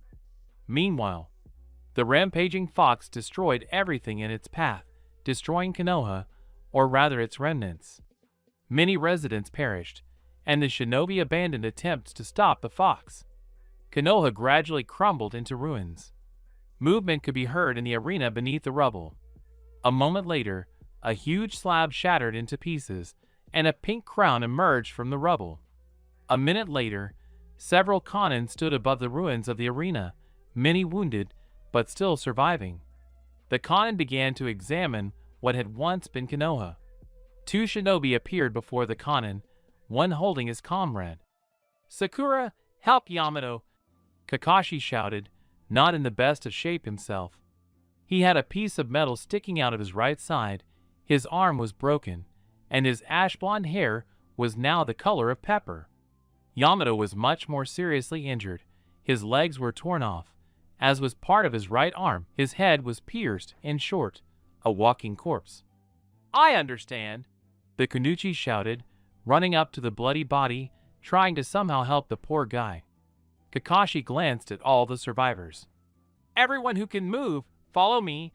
We must help the Kage, the shinobi commanded. The only ones who could move normally were Shikamaru, Niji, Hinata, and Lee. The rest weren't in the best condition. The shinobi looked at the living Kakashi on the floor. "Kakashi-san, you better rest. You look very bad," said Hinata. "I'm okay. I need to help Kage," Shinobi said, barely able to speak, but his legs gave way and he began to fall. But his friend's strong shoulder helped him stay on his feet. "Don't bother, Kakashi. Leave this matter to us," his eternal rival told him, as several more shinobi landed near them. "Thanks, friend," was the last thing Kakashi said as he lost consciousness. "Rest, friend. You'll still need your strength. Anko, help him," said the Konoha Hurricane. "Okay, guy." "Why aren't you on the battlefield?" Shikamaru asked. "There's no point in fighting the fox. We can't defeat him. All we have to do is save the others," said Guy. "It's our fault. Cough, cough, we cough, cough, betrayed Naruto," Yamato said, coughing out blood, barely alive. "You can't talk," Sakura said, crying. The Kunuchi couldn't hold back her tears because her best friend had died, her lover had betrayed the village, Kakashi was dying, Yamato was almost dead, and Tsunade was probably already dead. The young Kunuchi's world was crumbling. "Niji, Shikamaru, Hinata, Lee, follow me," Dai commanded. The shinobi only nodded and followed him. Reaching the Kage's location, the shinobi were at a loss. Everything had been wiped off the face of the earth. It was unlikely anyone had survived such chaos. A powerful explosion thundered, sending a huge cloud of smoke into the air. Soon, two silhouettes began to appear in their thoughts. The shinobi rushed to the aid of the survivors, running up to them. They were the Kazekage and the Hakata. Sand flew around the Kazekage. Apparently, he had saved their lives, offering absolute protection. The Hokage wasn't in the best of shape. She had deep wounds all over her body and was barely breathing. "Help her," said Kage, falling to his knees. The shinobi reacted immediately. The medics were already there. "I only saved her, the rest died," said the Kage. The medics spared no effort in helping the Hokage. "No, I'm finished," the Hokage said, pushing the medics away. Sakura immediately ran up. "No, Tsunade-sama, we will help you," the Kunuchi said, not holding back her tears. "Sakura, cough, thank you," Kage whispered, coughing out blood. "Why?" Kunoichi was perplexed. "You are a good student," said Kage, turning her gaze to Guy. "As long as I don't die, I can help the mortally wounded shinobi." "I understand," Guy said without further ado, carefully taking Heikage and carrying her to the barely alive Yamato. Yamato was barely breathing. Life was almost gone, but fate had decided otherwise. Guy carefully helped Tsunade sit up. He knew how to help him, but...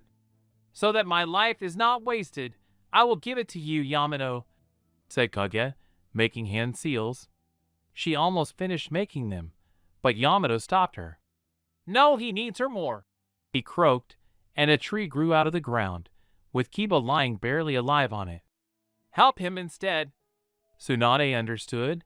The tree placed Kiba next to her. "My technique is different in that I can save 2 lives. So Yamato, you..." Another tree grew in front of her, on which Konohamaru was lying. -head.kh.kh I will die like you, Tsunade-sama, but they must live. Save them. They are the future of the village, and we are the past. He said the last word before closing his eyes. Tsunade felt how Yamato's life left his body. "Okay, I'll fulfill your request." Tsunade formed hand seals and touched the foreheads of the 2 shinobi. "You're right, they are the will of fire." Having said this, the Kage followed Yamato. Kiba and Konohamaru took deep breaths confidently, but were still in a coma. Sakura wept over her sensei's body. The others were more restrained. Suddenly there was a roar. The shinobi turned around and saw that the fox was walking towards them. "Listen to me, Anko, Miko, Irika, stay. The rest of you grab the wounded and run from the court. We will cover you," shouted Guy. "We will give the last fight, and do everything in our power. Run, guys. Pathetic humans, I will destroy you. This is my vengeance. Fox growled, creating a bijou bomb. The shinobi were ready to meet their creator, but a statue leaped out of the ground and launched its chains at Fox. Fox didn't have time to complete the technique, and it dissipated, the chains enveloping Fox, making him unable to move. This is chakra. It cannot be, even if you are cursed, Kushina. Meanwhile, heck, Kurama is angry, the Jinchuriki said, laughing. He's used to it, Kushina answered. Now let's talk. And with what? The Jinchuriki asked, not understanding. And how you tried to remove the seal. A voice was heard from behind. They turned around and saw the fourth Hokage. Father, how did you end up here? Asked the Jinchuriki. You haven't forgotten that when they tried to remove the seal, I appear in your subconscious, said the fourth, approaching his son and hitting him in the stomach with all his might. For what? The Jinchuriki croaked, gasping for air, but immediately received a slap on the back of the head from Mama. Why the hell did you let the fox out? Kushina asked, breaking into a scream. Don't you know? The Jinchuriki asked, perplexed. Even if the village has turned against you, that doesn't mean you can let the fox off the leash, said the fourth. What else could I do? I couldn't have taken revenge on them with one arm and seals all over my body. Going against a shinobi with a kanohi would be suicide. I don't really know any techniques except for the Rasengan and Shadow clones, and that mask wasn't an option, so Fox was my last ace up my sleeve. The Jinchuriki answered calmly, although he felt a hurricane of emotions raging inside him. Anger, hatred, fear, all of it inside him. I understand betrayal. It's unforgivable, but losing your life in the name of revenge is also not an option, the fourth said, placing his hand on his son's head. I don't hold a grudge against you about the village. They deserve it, but if you're going to take revenge, it's better to do it yourself than through someone else's hands. Minato is right. Even though revenge is wrong, we still don't judge you, Kushina said, stroking her son's cheek. Really? Asked the Jinchuriki, barely holding back tears. It's true, we believe in you, because parents always believe in their children, the fourth said, smiling. But both parents found themselves in the arms of their child. Thank you, the Jinchuriki whispered, crying. Naruto, follow your path, we believe in you, Kushina said, hugging her son for the last time. Well, it's time for us to go, said the fourth. I'll keep an eye on you. And he disappeared. Now everything depends on you. I will return you to that world. If you defeat the fox, then you will regain control over it, and if not, then you know yourself, said Kushina. I understand. Thank you for everything, Mom. Meanwhile, the fox lay tied in chains, a pitiful sight. Damn you, Kushina. Kushina? And who is this? Asked Shikamaru, looking at the defeated fox. Kushina Uzumaki, Naruto's mother. Dai answered briefly. He was in shock, because he didn't think he would be able to see this technique again. Naruto-kun's mother. Hinata asked. Guy just nodded. So is this our chance to attack? Is everyone ready? Guy asked, and everyone just nodded. Then, look, Iji said, pointing at the fox. Black liquid began to flow out of the fox's stomach area. It spread like a puddle, but soon a person began to appear from this puddle. At first, it was unclear who it was. Everyone thought it was Kushina, but as soon as they saw the blonde head, everyone realized who it was. It can't be you. How could you? The fox asked his Jinchuriki standing in front of him, perplexed. It doesn't matter how I did it.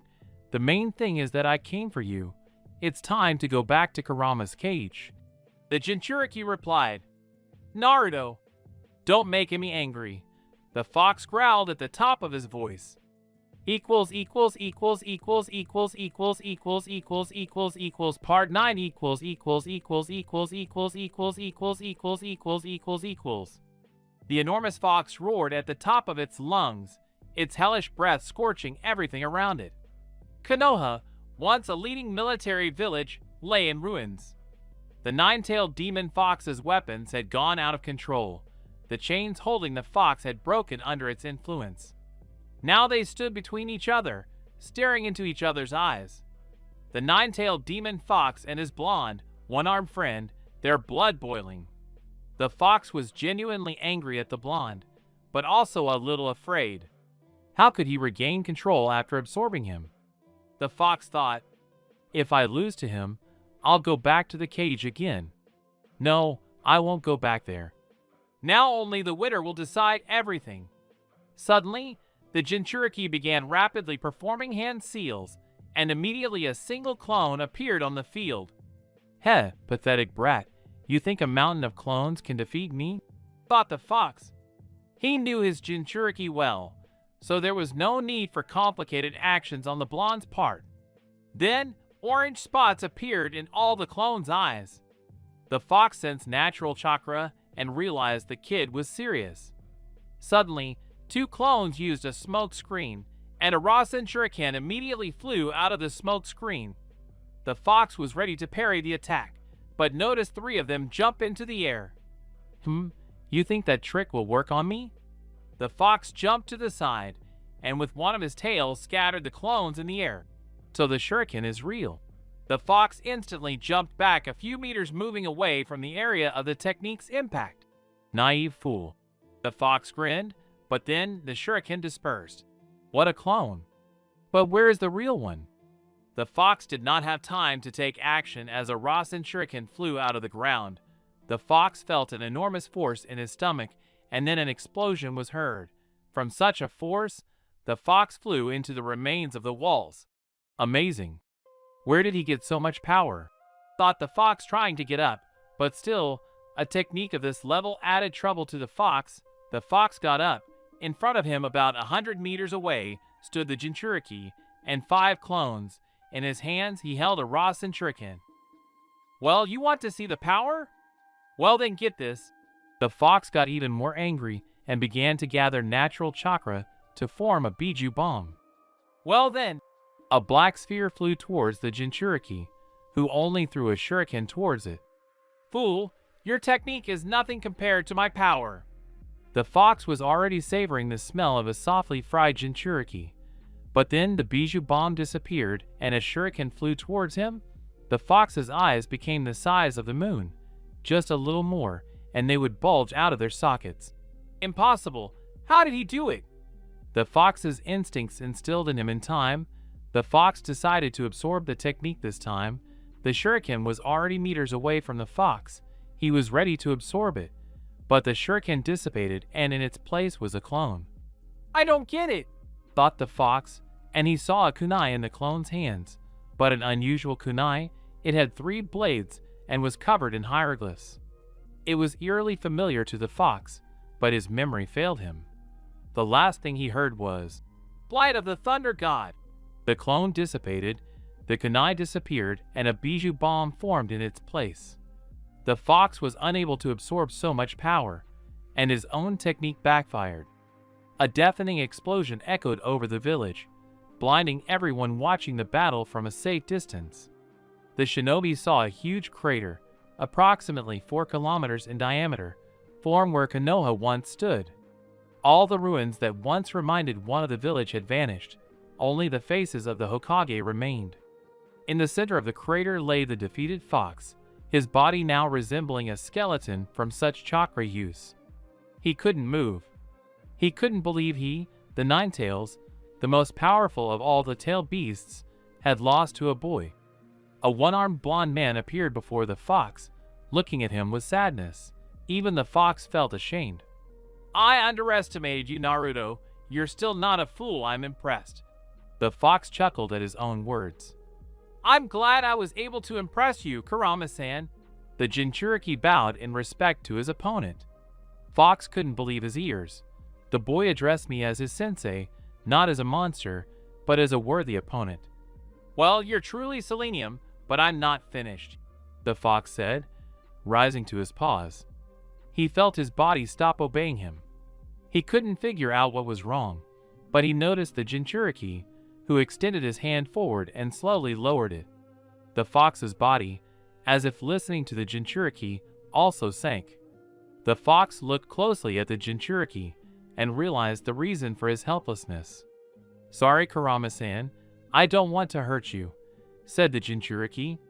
"You're right. I'm too weak to fight against the Rinnegan yet," the fox replied, looking into his eyes, a pattern like ripples on water, white and black in color. "This isn't Nagato's Rinnegan. They're different. This is his own Rinnegan." The fox felt himself being pulled back into his Jinchuriki. "You defeated me on equal terms, so I return control over me to you," said the fox, disappearing into the Jinchuriki. "I have no right to control you," the Jinchuriki replied. The blonde felt his body return to normal. Well, except for the absence of one arm, the boy felt normal. "Thank you, Kurama." Meanwhile, the villagers had escaped death, though not all of them. Many shinobi had died that day, including 4 Kage. The chonin who had survived were resting and nursing their wounds. Sakura was still reeling from the death of her sensei. Niji and Lee were sitting next to an exhausted Tenten. Shikamaru was cheering up his friend Choji. Sai was sitting off to the side, having no one to mourn, and Hinata was sitting next to Kiba, who had regained consciousness half an hour ago. 3 Ambu entered the hall where the shinobi were sitting, led by Danzo, who was observing the shinobi. Irika and Kakashi followed him. "How many shinobi died?" Danzo asked coldly. "Almost everyone, including the 4 Kage. Those who are in this room remain. That's 15 people, and another one on the street," Irika answered. "Damn fox, he'll pay for this." The old man gritted his teeth. "Irika, make a list of the dead." Having said this, he left. "Damn old man," Irika exhaled. "Any word from the others?" Shikamaru asked. Irika realized he was worried about his comrades, though he didn't seem to notice. Yes, everyone turned their gaze to the teacher. Everyone wanted to know if their loved ones and comrades had survived. "You already know that Tsunade-sama and Yamato died." Kakashi helped his comrade. "Your families are safe, but the rest. The list of the dead includes Shino Aburame, Yamako Ino, and several others: Meiji, Uzumaki Naruto, Harry Potter, and Kankuro no Sabaku." "That's all we know so far," Kakashi replied. Everyone was lost in thought. They had all lost comrades. "Did Naruto's brother die too?" Kanahamaru asked, as if in disbelief at his friend's death. "It's not exactly confirmed, but he disappeared along with the fox," Kakashi answered. "So we need to find him," Lee said, jumping up. "No," Irika answered. "Why?" Hinata asked. "The villagers saw the fight, so they think Naruto saved them. But now the main Danzo and the others are here. They can't wait to kill him," Kakashi answered. "Guys, rest. You need your strength. Tomorrow is a tough day," Irika said and left with Kakashi. Everyone agreed with the Jounin. They had been through a lot and needed rest. "Kakashi, are you sure about this?" Irika asked. "Yes, as long as Naruto is safe," answered Kakashi. "I hope." For minutes ago. "Kakashi, he's not here," shouted Guy, looking around the forest around the crater. "Look for him. He should be somewhere here," Kakashi commanded. "Who are you looking for?" A voice rang out behind the shinobi, and they reflexively jumped back. A one-armed, blue-eyed blonde man stood before them, covered in wounds and dirt. His yellow jacket, like all his clothes, had been reduced to rags. Looking at him, you wouldn't know he was a shinobi. "That's you we're looking for," said Kakashi. "Why?" the blonde asked in surprise. "To hide from Danzo," said Guy. "Ha ha ha, this old man survived. Well, he doesn't have much longer," the blonde replied. Suddenly, 2 Root and Biyu jumped out of nowhere. "Uzumaki Naruto, you are under arrest," said the leader in the monkey mask. The Jinchuriki only smiled, holding his hands out toward the Umbu. "Advanced Kenjutsu," the Jinchuriki said, blood pouring from his eye. The A and BU fell to the ground, clutching their heads, as their heads exploded like watermelons. 2 more Anbu watched from the bushes, but the Jinchuriki spotted them, and their heads were also blown off. Kakashi and Guy watched this massacre, horror on their faces. Kakashi couldn't believe it. "A gift from an old friend," said the Jinchuriki, looking at the shinobi with his Rinnegan. "I would advise you not to look for me, otherwise it will be very bad." After these words, the blonde disappeared in a cloud of smoke. "What are we going to do, Kakashi?" Guy asked, recovering from the shock. "I don't know," Kakashi replied. "We're going back to Konoha." Part 10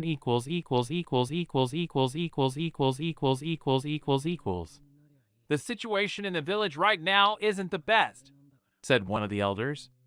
"If we miss this chance, it will be very difficult later," the one-eyed man insisted. "The Kazakage requested help from Suna, so we have protection." "Are you sure of your decision?" asked the elder. "Yes," the old man answered. "Okay, but if someone dies, you won't get away with it that easily." "It's unlikely he'll kill his friends," Danzo replied. "In any case, not a single village has tailed beasts, so we can't miss the 9-tailed one. You may assemble a pursuit team." The elder gave his permission. Danzo nodded and left, and Anbu joining him as he walked down the shelter's corridor. "How's our lieutenant?" the one-eyed man asked the Anbu officer. "The transplant operation was successful. The Kyuubi's chakra accepted it," the Anbu member replied. "That's very good," said Danzo. "But Danzo-san, this is only a grain of Kyuubi's chakra. It won't be able to resist the Jinchuriki, and what's more, the test subject will still die," the Anbu said. "But before he dies, we need to get the most out of him," he answered the Anbu, who disappeared, leaving Danzo alone. An hour later, standing in Danzo's office were Kakashi, Kiba, Hinata, Sakura, Sai, Shikamaru, Lee Niji, and Tenten. You wanted to know why Danzo himself had called them. "There is a mission for you," said the old man. "At a time like this they still give missions?" asked the dog handler. "Your mission is to capture the Jinchuriki," Danzo said, handing Kakashi a folder with documents. "Here is the latest information on his location." In 2 days, he reached the border of the land of fire and rain. But what did he forget in the rain? Kakashi was puzzled. "We don't know for sure, but maybe he wants to find Akatsuki," the old man answered. "Naruto is not a fool to run into trouble with the Akatsuki," said Shikamaru. "We don't know. Be careful. There is evidence that he somehow awakened the Rinnegan," said Danzo. "Rinnegan?" everyone except Kakashi asked in chorus. "Yes, he killed 4 Anbu yesterday with the technique of these eyes," said the old man. "So we have to catch him, but how?" Kakashi asked. "That's your problem. Now leave my office," the old man said in a commanding tone. The shinobi silently left the office. "Well, if they can catch him, then I can also acquire the eyes of a god," the old man thought. 3 Anbu appeared in the office. "Keep an eye on them. Don't engage in combat," the old man commanded, and the Anbu nodded and disappeared in a cloud of smoke. The shinobi went to prepare for the mission. An hour later, they waited for the captain at the entrance to the hideout, but surprisingly, Kakashi arrived on time, and without a word, everyone set off for the land of rain. The shinobi moved very quickly, but even so, they would only arrive in the land of rain in 2 days. Hinata moved silently, lost in thought, like everyone else. Kakashi thought, "How do we stop someone who possesses the Rinnegan, and who is able to defeat the Nine-Tails? It's no easy task. The Sharingan is useless against him. Damn, we're in serious trouble. But why is Naruto heading to the Rain Village? What is he planning?" These thoughts kept running through Kakashi's head. "Kakashi-san?" Shikamaru's voice brought him out of his thoughts. Kakashi didn't answer. "How are we going to resist Rinnegan? We couldn't even hurt Pain. That's impossible," the genius asked.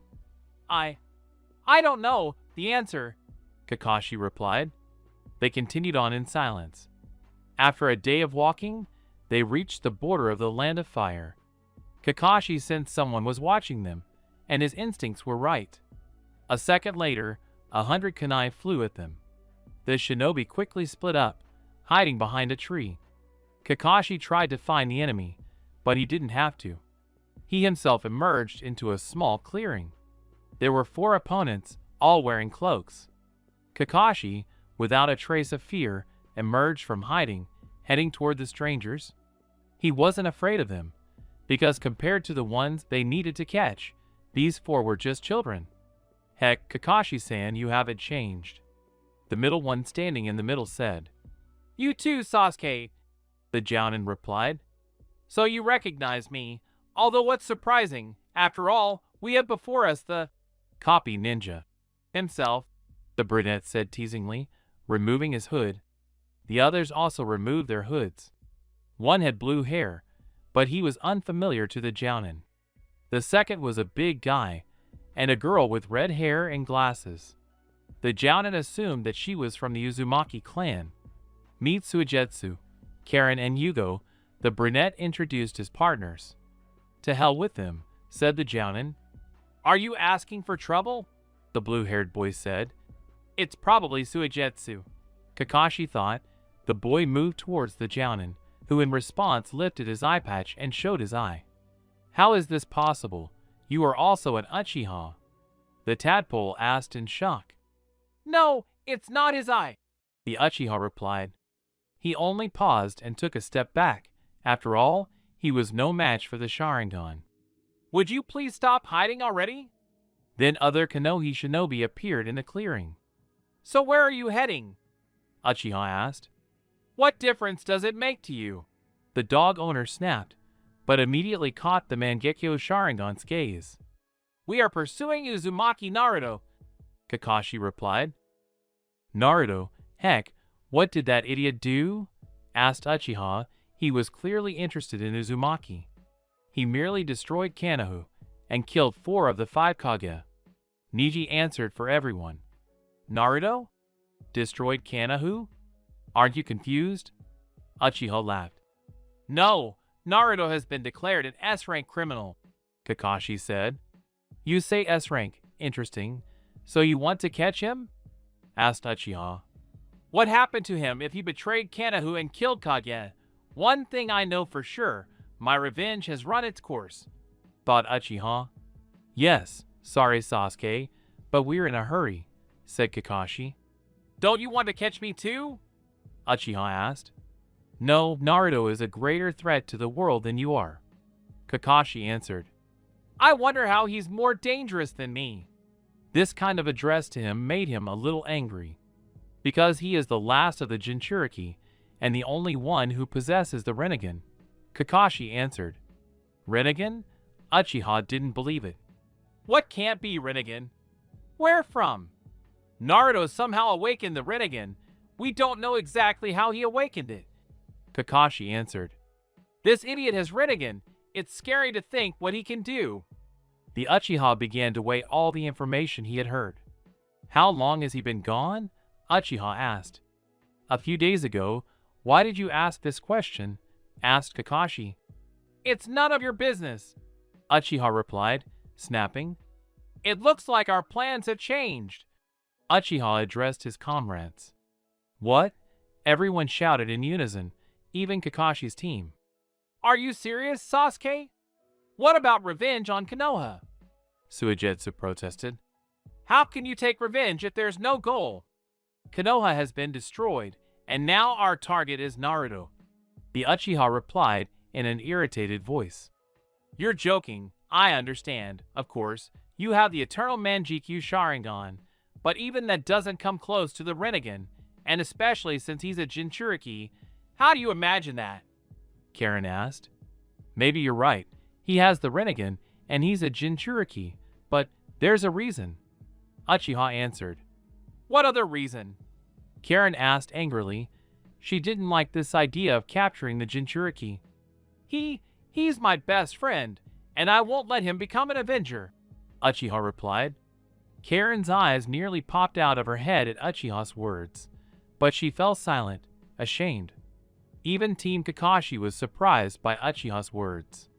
Naruto never gave up on me. He spent all his time trying to find a way to get me back. Now it's time to return the favor, said Uchiha. Where did he go? Uchiha asked, turning his gaze to Kakashi. To the land of rain, Kakashi answered. To the land of rain? What is he doing there? Although it's Naruto, it's hard to understand him, said Uchiha. Well then, let's go ahead, Uchiha commanded, and headed to the land of rain. Forward, said Kakashi, and they moved to help their friend. Part 11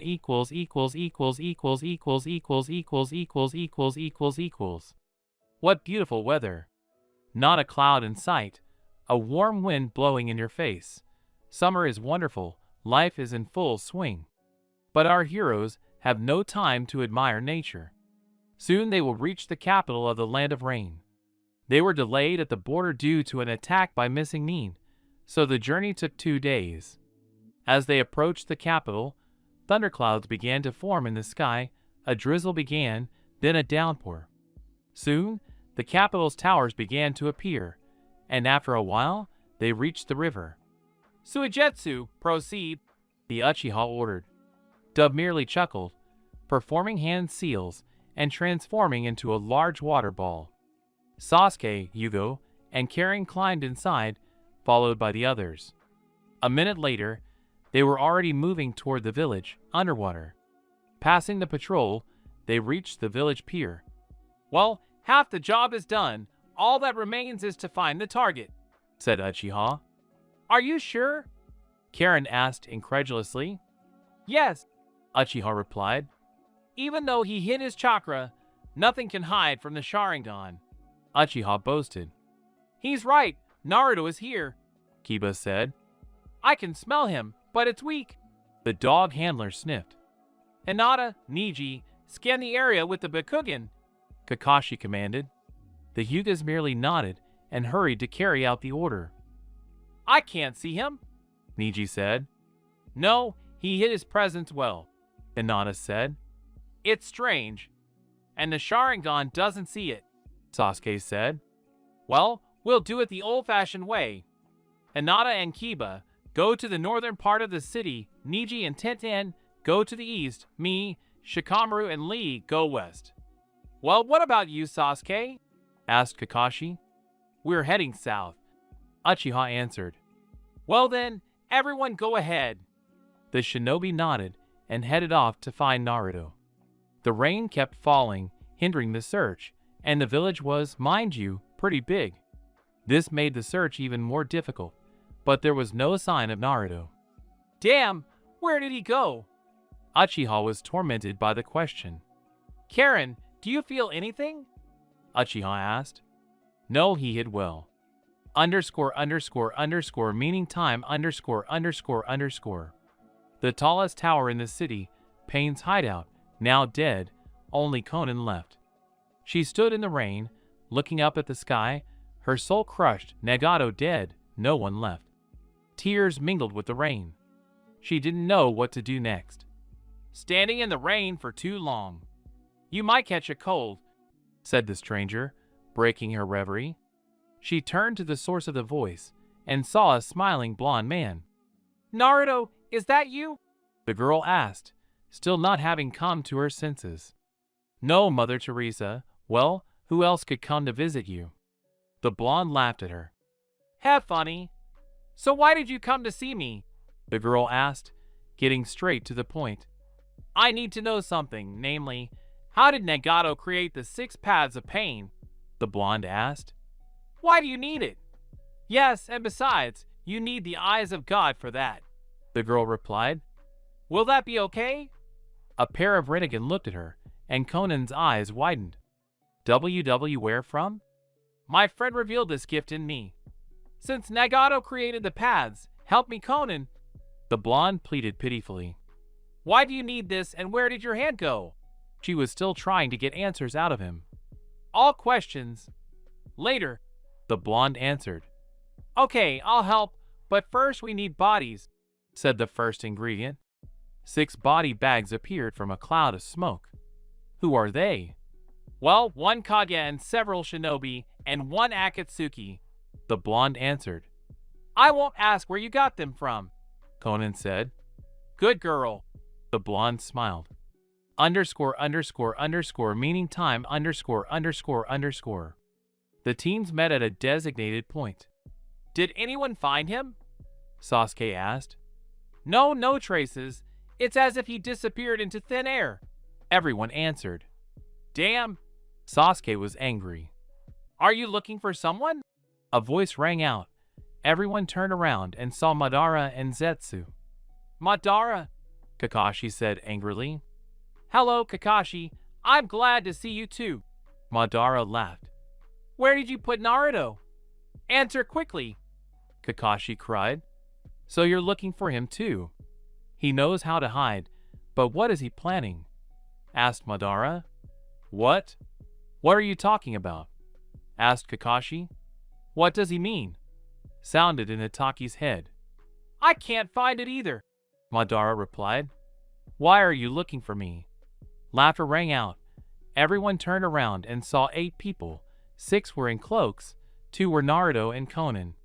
Is this your team, Naruto? And how's your arm? Madara asked, laughing. You're not the first one to ask me this question, and your team is no better, Naruto answered, laughing. What's going on? Karin asked. But Sasuke didn't answer, only looking at the 6 of them and Naruto with his Sharingan. Kakashi-sensei, do you see it too? Asked the Uchiha. Yes, their chakra is very familiar. Oh right, I forgot to introduce my friends, the blonde resumed. You already know her. This is Conan, my assistant, and... The blonde removed the hood from the first one. Everyone's eyes nearly popped out of their heads, even Madara's. How is this possible? Madara asked himself. The 5th Hokage, one of the 3 great Sannin, Tsunade Senju, the blonde man introduced to the public. What does this mean, Naruto? Kakashi was confused.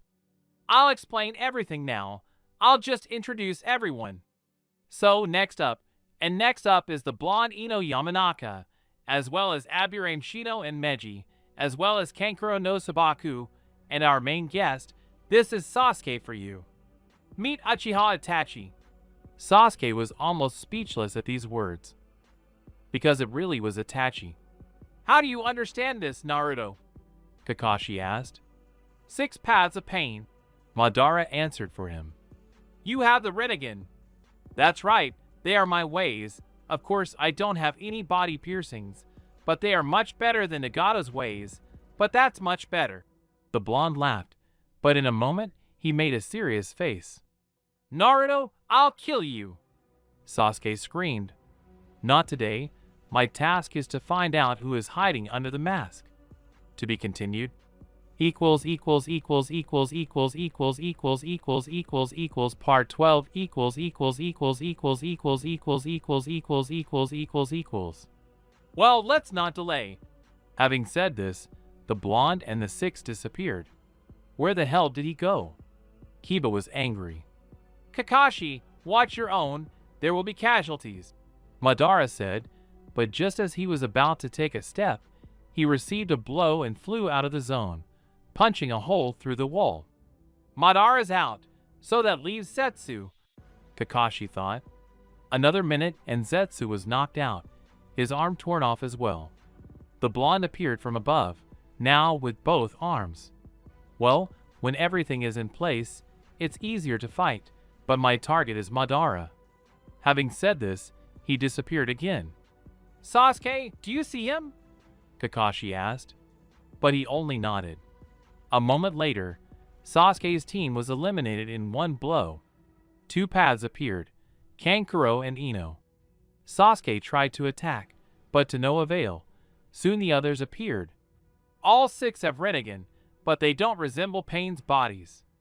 At least they have their own chakra reserves. What are you planning, Naruto? Kakashi said, managing to dodge Itachi's attack. We need to find their weak spot. Sasuke was also considering his next move. but he knew nothing about Pain's paths and had no idea how to counter them. The others adopted defensive tactics. "Kakashi-sensei, what should we do?" Sakura asked. Kakashi didn't answer. They, like Pain's bodies, are connected to him via a certain chakra radius. As long as Naruto is within that radius, he can control them. But those bodies had chakra receivers, and these don't, so how does he control them? Either way, we need to sever the connection between them. Kakashi came up with a plan of action. Sasuke agreed with his sensei. "Well, let's begin," Kakashi shouted, and the boys quickly began to move away from the battlefield, the bodies separating. While they pursue us, Sasuke, Neji, and Hinata look for their weak points. Underscore, underscore, underscore, underscore, meaning time, underscore, underscore, underscore, underscore. The blonde stopped. "Heh, you decided to leave them out of range, fools," the blonde said, looking at Madara. "I've always wondered who's hiding under the mask, so let's take it off," the blonde said, instantly approaching Madara and attempting to strike, but Madara parried the attack. Madara was exhausted. He knew he couldn't hold out against the Rinnegan, but he couldn't retreat either.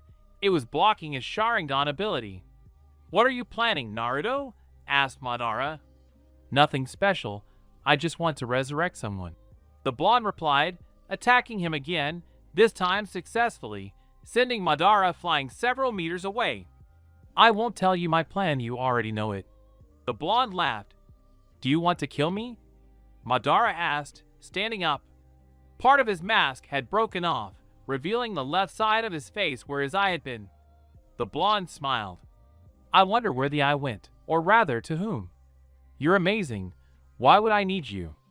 "I just need strength, that's all," the blonde said, approaching Madara. "Well, it's time to take off the mask." Underscore, underscore, underscore, meaning time, underscore, underscore, underscore. We're 1 kilometer away from the battlefield, but they're still moving. How can we stop them? Kakashi thought, parrying Itachi's attacks, but he noticed their chakra had become stronger. "Guys, what have you found?" Teken grumbled, fighting off Ino. Sasuke, Hinata, and Neji still couldn't find any weak spots, but soon Hinata found something. Sasuke and Neji just looked at her. "Kakashi-sensei, I found their weak spot. They have a high density of chakra on their back and the neck area. It looks like a seal. Apparently it acts as a chakra receiver. If you manage to somehow break the seal, they will stop moving." "We understand you. Then we'll break the seal." Kakashi developed a tactic and tried it out in practice.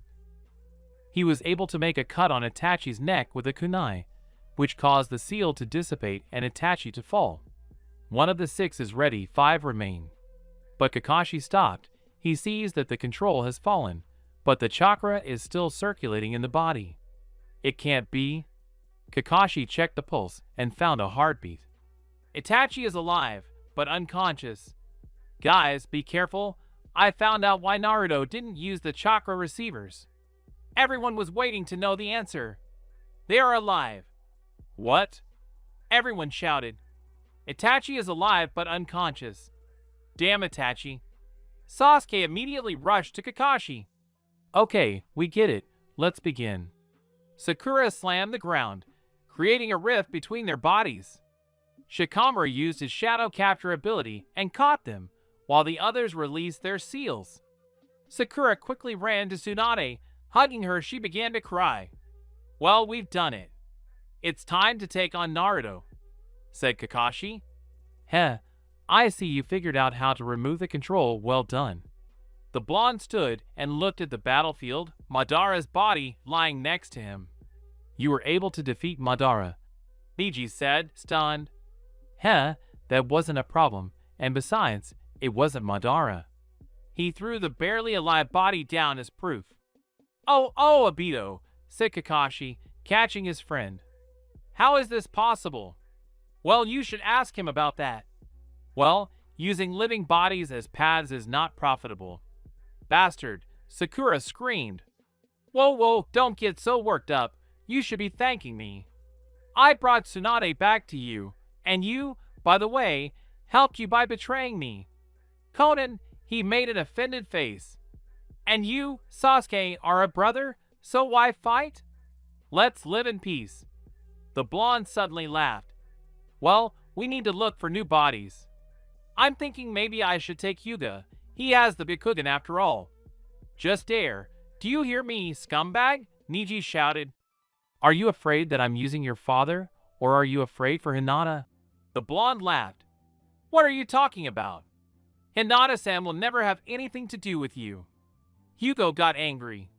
Yeah, right, we'll see. It will be like that with me. Because she loves me, he didn't have time to finish. I will never be with you. Do you hear me, never? Hinata screamed, crying. It hurt her to say it. Damn, what a shame. Well then die. After these words, a katana flew at them. No one had time to react. Everything was too fast. Drip, drip, blood dripped from the kunai. Hinata opened her eyes and saw Sasuke in front of her. Sasuke-kun, she said, and caught him. Sakura quickly ran up to her. Damn, that's not it. Why does Sasuke always try to be a hero? The blonde complained. I won't forgive you, dummy, you hear me? I won't forgive you, Sakura screamed. You're a monster, a bastard, she cried. Why are you angry? He's not dying, although it was close. The blonde laughed, but then made a serious face. Hinata looked at him with eyes of hatred. It was clear that she hated him with all her heart. Okay, enough playing around. I advise you not to bother me. It's better to focus on your own problems. Having said this, Naruto turned and walked into the fog. To be continued. Part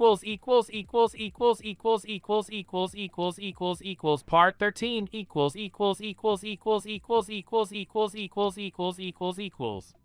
The battle wasn't easy, and although no one died, much had happened. Victory didn't calm our heroes. They realized they were facing a powerful opponent who wouldn't stop until he achieved his goal. But what was Naruto's goal? What was he planning, or what was his next move? No one knew. We'd have to wait until he showed up. We returned to the remains of Konoha, but a small tent city had already been established. Suda was helping us as best it could. And right now, the other countries couldn't care less. They had their own problems to solve. 3 of the 5 Kage were dead, 1 was in a coma, and only 1 Kage was still on duty, but he had a heavy burden to bear. The Council of Elders went to the ruler of the Land of Fire to resolve the security issues. The Shinobi of the Leaf, namely friends, visit those injured in the attack and missions every day. Hinata and Sasuke are still in a coma, as is the Captain Madara, or rather Obito. Hinata couldn't handle it all emotionally. Sasuke's problems are worse. He's been hit hard, and Tsunade is all clear. The others have already recovered. What should we do, Kakashi-sensei? Kiba asked, sitting next to Hinata. The boy was devastated. This mission, Shino's death and resurrection, and now Hinata. The other guys didn't know what to do either. They all needed advice. Nothing, Sensei replied, not taking his eyes off the bandaged Obito. Everyone looked at Sensei with puzzled expressions. Had they misheard? How is that possible? We can't sit in one place. Kiba couldn't resist and gave vent to his emotions. I agree with Kiba. Niji supported him. Everyone agreed with the guys. They can't sit still. They need to do something. That's right. We have to get Naruto-kun back, Lee stated, raising his finger. I agree with him. Naruto is our friend, especially since he brought me back to life. Ino, Tenten, Niji, and Kiba supported him. Sakura stood aside, but the rest agreed with Lee regardless. Kakashi didn't even move. Forget him. He won't come back. We've lost him, Kakashi replied, tired of this and deciding to leave this place, only adding, now Naruto is our enemy, and left. Kakashi-sensei, what is he talking about? Tenten didn't understand. He's right. Naruto is our enemy, Sakura said. Sakura-chan, what about our Naruto? Lee didn't have time to finish when Sakura interrupted him, unable to contain her emotions, tears streaming down her eyes. You idiots! How can you bring him back? I tell you, There's no way. No matter how hard we try,